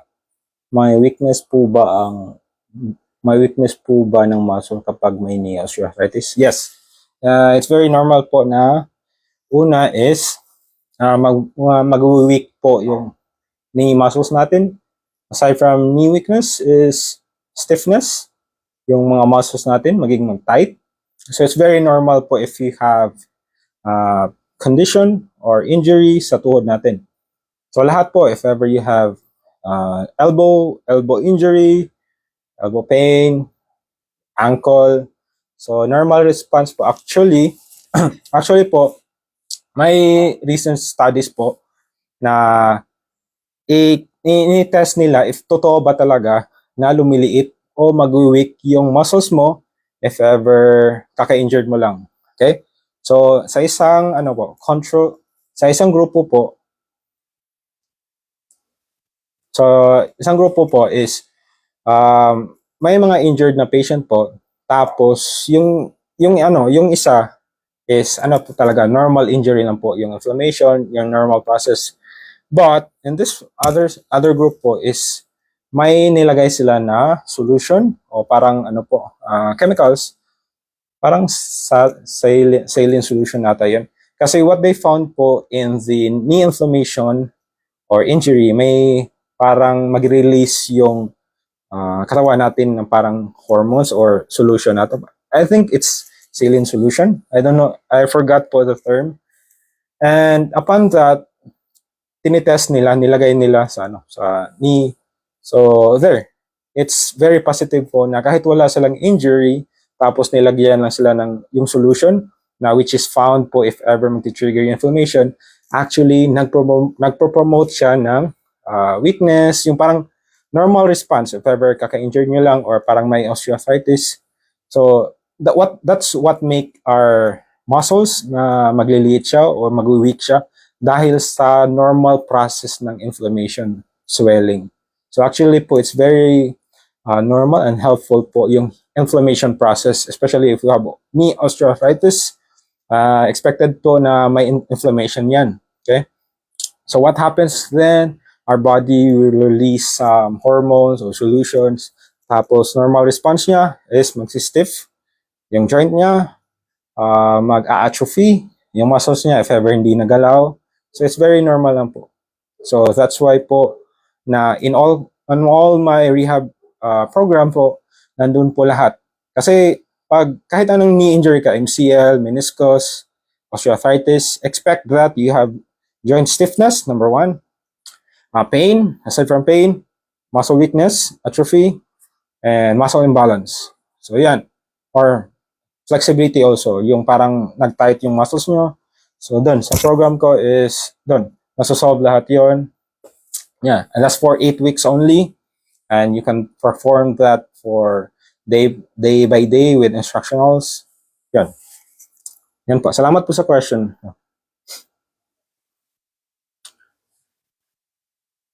Thank you, sir. PT student here. Madami yata akong PT students. Yes.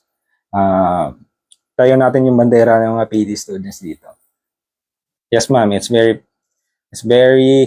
important po. I mean, it's very helpful po if ever na educate nyo po yung patient niyan. Okay? Kasi pag may osteoarthritis is you need to educate your patients talaga, no? Aside from their weight, it's also to it's also to modify their activities also para hindi mag-trigger yung inflammation paulit-ulit. Okay? Ang dami atang questions dito. Sorry guys, I'm just reading po yung mga latest comments kasi hindi ko na ma-check. Ano po tawag sa injury na parang lubog yung sa gitnang tuhod? Lubog yung gitnang tuhod. Lubog. I don't know po. Give me lang ano po. Yung parang symptoms ng pain. Mga ano po yan eh. Fracture ata yan or dislocation. Pag ano po, pag may deformation at misalignment po kayong na-observe sa kabilang tuhod nyo, make sure po napakonsulta po yun. Okay?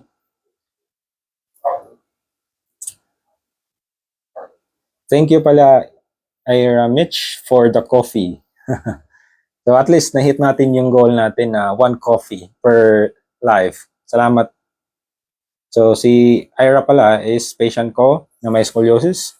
So teenager pa siya tapos may scoliosis po. So number 1 supporter ata yan eh sa akin. Yung kahit day 1 pa yung nagsisimula ako. Salamat po, Ira. Salamat kayo.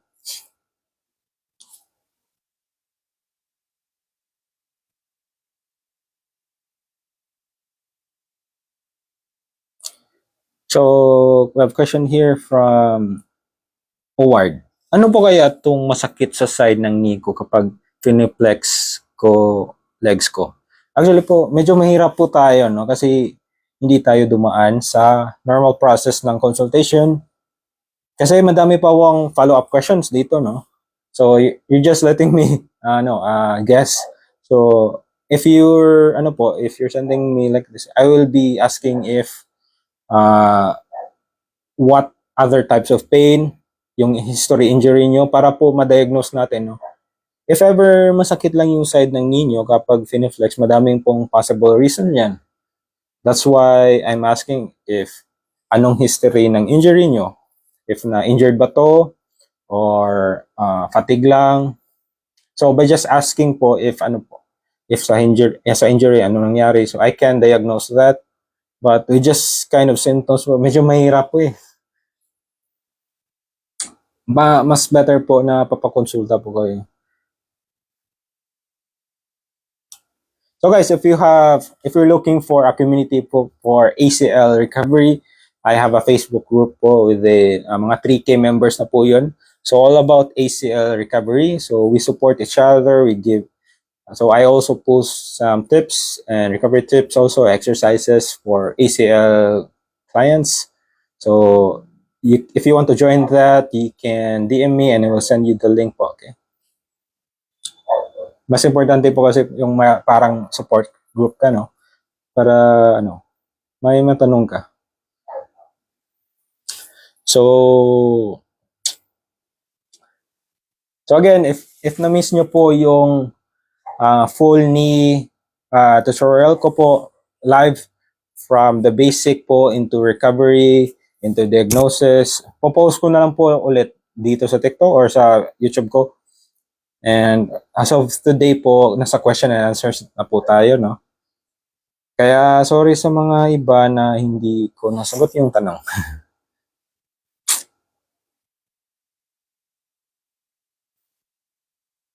So question here, since shin splints sa bandang baba ng calves, paano po pagalingin? So I think I covered it a while ago. So popost ko na lang ulit. So again is you need to do some activation exercises especially for your tibialis anterior, yung toe raises po. Raise nyo lang toes nyo. Tapos you can also do some stretching exercises for your calves, yung standing stretch. Tapos not only just your calves, also your quads muscle also. You can strengthen it, stretch it, and also it's not all about the programs also. You need to modify your activity also. For example, if you're training or running 5 times in a week, tapos mga 5 hours in a day. So, lessen natin yan at magdedepende po tayo sa symptoms ng pain nyo. Okay? If ever nagle-lessen na natin yan, tapos nag-trigger pa ulit, it may be due to the muscle imbalances. We need to target more on your muscles surrounding your knee also. So, standing heel raises, toe raises, quad activation, tibialis anterior, activation, mobility exercises for your ankle also, dorsiflexion, ankle dorsiflexion, mobility exercises. So, it could be due to your lack of ankle mobility or stiffness. So, yan. So, post ko na lang ulit po kasi may nasagot na po ako regarding shin splints and na-perform ko na din. So, I think I will be posting it here again. You're welcome po.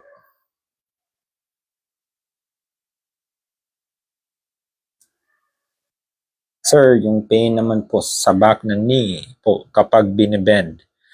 Hindi. Possible po ba na ACL tear pag may pain kagad sa back ng knee? So actually po, if you can search it, it's maybe Baker cyst or ganun. But if you're talking about ACL, hindi lang yung pain kaagad sa likod ng tuhod. It could be the type of injury. Maybe na-land nyo, tapos na-twist nyo, or sudden stop, tapos na-twist, yung awkward na landing, could be that ACL. Or if may narinig po kayo na pop during the injury, could be ACL. Tapos if ever unstable po yung tuhod nyo, parang bumibigay siya, it could be ACL tear. But in terms of back knee pain, we need to consider po ano type of injury, na ano ba siya, yung position ng pagka-injured nyo. So, marami pa po tayong questions niyan para i-roll out natin yung ACL. So, ganun. Lower back pain po, ano ma-recommend mo na exercise? Okay, for lower back pain, this is the most common ata na exercises or mga nakikita ko sa YouTube. For lower back pain, it depends po with the type of condition. But for general guidance lang po, you can start with like this.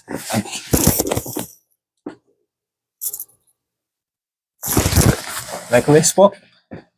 So around mga 1 to 2 minutes po, nakaganito. Maybe it can lessen the pain in your back. Pwede din po. And if ever okay na po to, hindi siya nag-trigger yung pain, you can perform this. Like this. And also, you can also activate your core.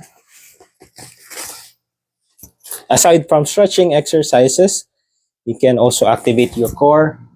For example, you'll do some pelvic tilts like this. You can perform that by lying down also.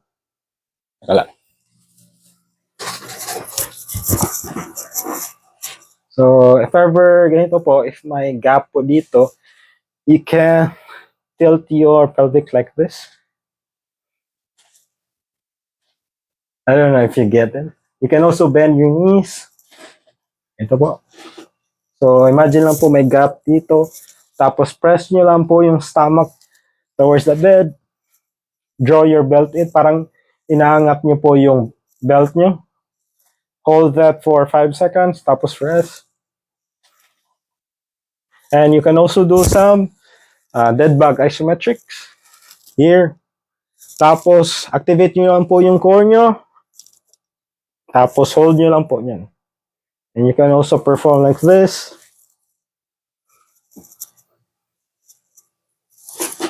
And also, if you want to do some stretching exercises, you can do some stretching exercises like this.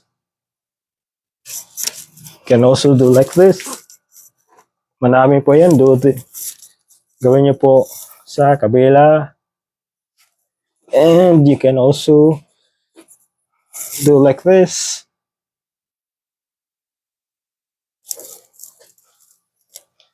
And you can also perform like this.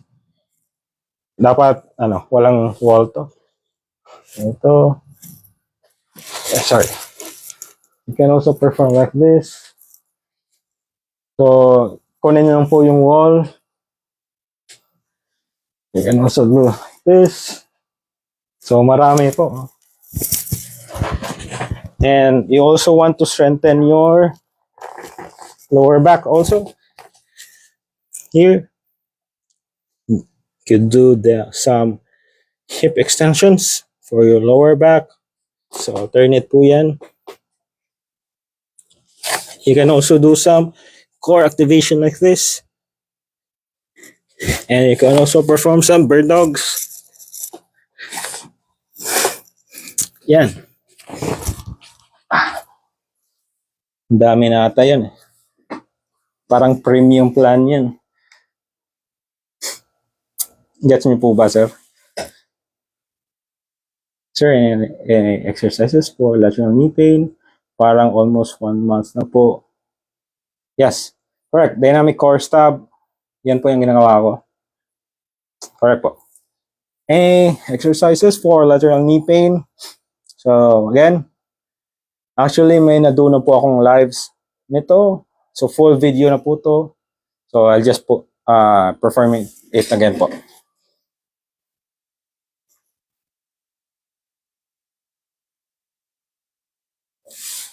Before we answer that, so you're welcome po, Sir DLE. So if ever you're looking for low back pain exercises, you can visit ortho, doctor, physiotherapy. You can find exercises on the YouTube po. Yan. For lateral knee pain, here po. Again, so we don't want to focus here po. So you also want to target your hip external rotators or hip stabilizers. So first is apply this one. So place it above your kneecap. So make sure naka-straight lang po. Chest up. And activate your hip stabilizer. So usually po yung knee pain po, usually hindi po galing sa tuhod. But also, it could be maybe due to lack of ankle mobility here or lack of hip strength or here, okay? You can perform this. And aside from that, if gumagawa na po kayo ng strengthening exercises for your quads, you can perform this. Wall sits, depende po sa diskarte nyo po. And for lateral knee pain, you can also do some stabilization exercises. So, depende lang po yan. So, madaming exercise. I think madami na po akong exercises nabigay dyan sa videos. So, follow nyo lang po. If ever nag-trigger po yung pain, make sure i-stop nyo po and consult with a doctor or physio. Tapos, if you're looking for a rehab program for 8 weeks structured na po yan. Day 1, Day 2, Day 3, lahat ng mga exercises, nasusolve na po natin yung pain, tightness, instability, yun, muscle imbalances, nandun na po lahat sa 8-week program ko. And I'm having po 50% discount. So from 1K po, 500 na lang. So check nyo lang po yun. Okay?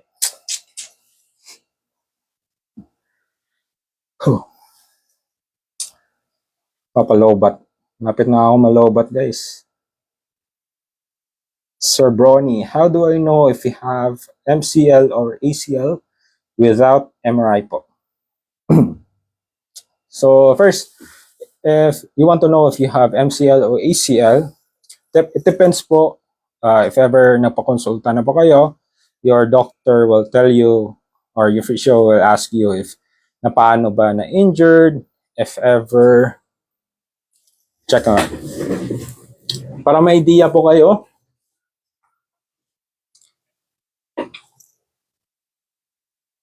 Teka lang. Yan. Dito po yung MCL natin. And ACL, ito po. Okay? If ever po yung most of injury nyo is for example na twist yung tuhod nyo tapos na bend yung tuhod nyo, yung thigh muscle nyo pa here, tapos yung force is patungo dito. So it could be MCL.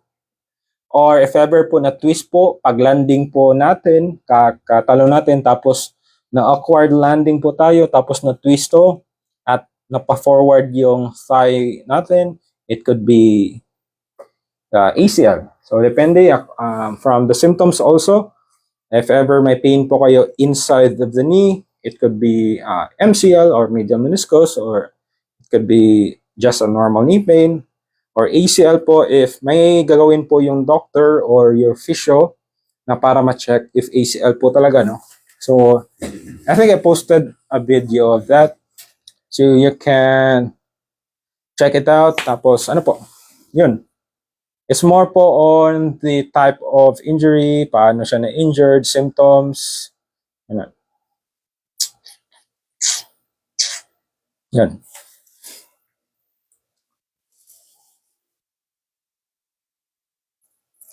Question from Sir Daniel. Ano po reason ba't nagtitwist bigla tapos bumabalik naman agad yung tuhod? First po is if maybe maluwag na po, no? So yung mga ligaments natin, yung sa gilid, it helps po to protect our knee po para hindi siya misalign. Okay? That's the purpose po of the ligaments. Pwede po mga ACL ligaments, MCL ligament, yun po. So maybe may history na po kayo of it could be injury, ganun. It could be. So, napabayaan nyo lang po. It could be. So, yun. Baka maluwag na po yung ano tawag nila, mga ligaments. So, that's why konting movements, medyo misalign siya. So, it's very normal. Pero medyo delikado po yan. No? So, that's why pa-check na po natin. Yan na po. Paano po magpatibay yung ligaments? So, actually po, para maintindihan po natin, good question po to. I don't know, sa Tagalog related. So, again, ito po yung... So, okay, to understand po, ito po yung red muscles natin. Ito po yung mga muscles natin. No? Para po makonect po to sa bones natin, may tendons po tayo. No? Ito parang... I don't know if makikita nyo ba. So, itong puti, I don't know, yan. Tendons po yan. Pero, when you're talking about ligaments, it connects po your bone to the other bone, okay? Bone to bone. So, parang, screw or, I don't know, parang stabilizer, okay? Para po to strengthen it, yan. Actually, doesn't have muscles po. But, when you strengthen your muscles here from the front, here and the lower, in the side, here. So, same for the hamstrings po. So, yung hamstring mo is pwede siyang magkoconnect yung tendon dito sa kabila, sa gilid. So, actually, you're strengthening your muscles around here. Okay? So, you can't strengthen po like your ligament kasi hindi po gumagalaw yung ligament, no? So, what reinforce po niyan is yung muscles natin. Okay? So, for example, if may knee pain po kayo dito, for example, MCL tear, tapos na-tear siya. So, para po mapaibalik siya, makonect ulit, it could be due time para po mag-heal. But if ever complete tear po talaga, maputol po talaga, medyo mahirapan tayo niyan. But if konting tear lang po, mag-re-return po yan in time.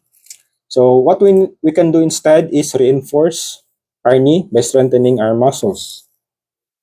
Okay? I don't know if nagets nyo. What kind of exercises? Madami po akong napopost dyan, okay?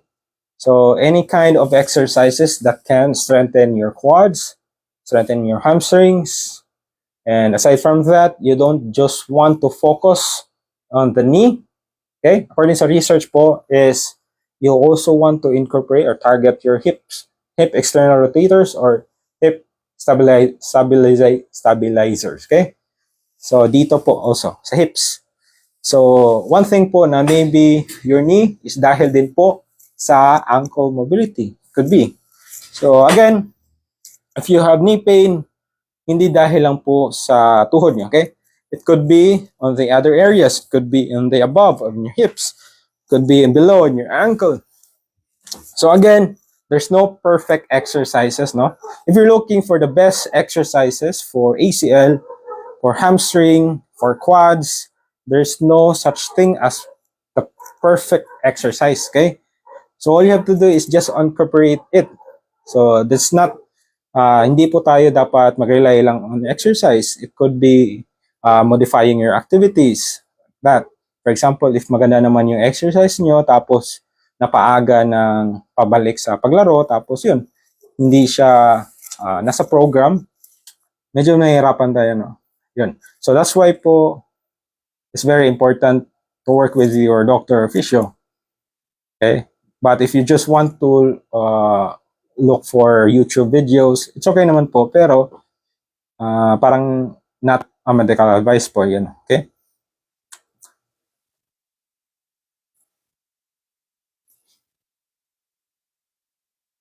Yes po.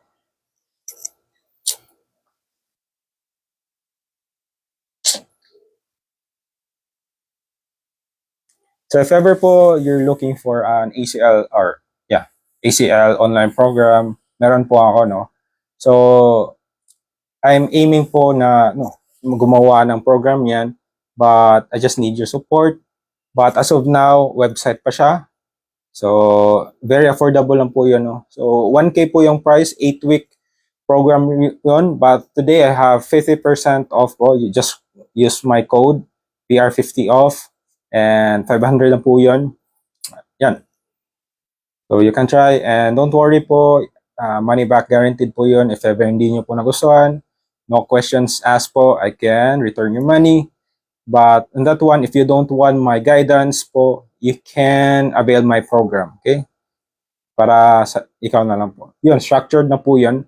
From day one, mobility, we're working on your mobilization, activation, lahat na po yun, okay?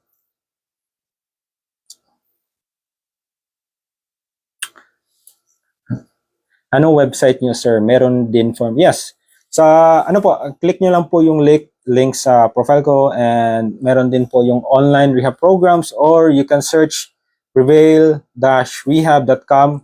May mga shoulder program doon, knee program, jumpers knee, and for the ACL program, you can find also mga included na po yung MCL, meniscus, knee osteoarthritis, yun. Blueprint na po yun or parang framework na po yun. So, yun. From day 1, day 2, day 3, is ano po, yung program nyo parang everyday yan, no? So, we're working on the mobility every day, mga 8 exercises per day or 10 exercises a day. So, from the start po, we're working on slowly. Tapos, yung goal is to strengthen your knee talaga, no? To return to normal functional knee. So doon na po lahat, MCL, PCL, lateral meniscus, ACL, doon sa ACL program. 8-week po yun. Just use my promo code po para 50%.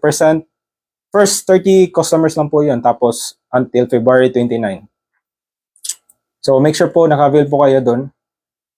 And if ever hindi po nyo nagustuhan, you can request money back. Sir, just wanna ask if anong tips you can give since mag-start wala ako na nag-work as PT.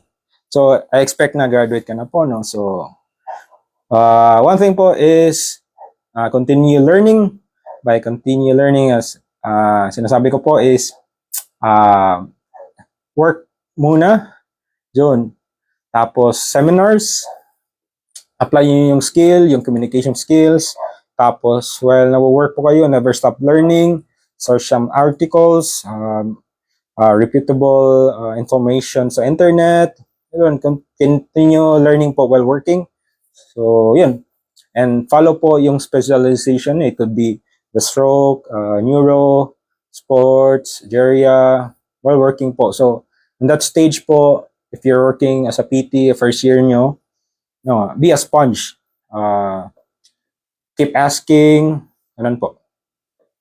Yan. I think, yun.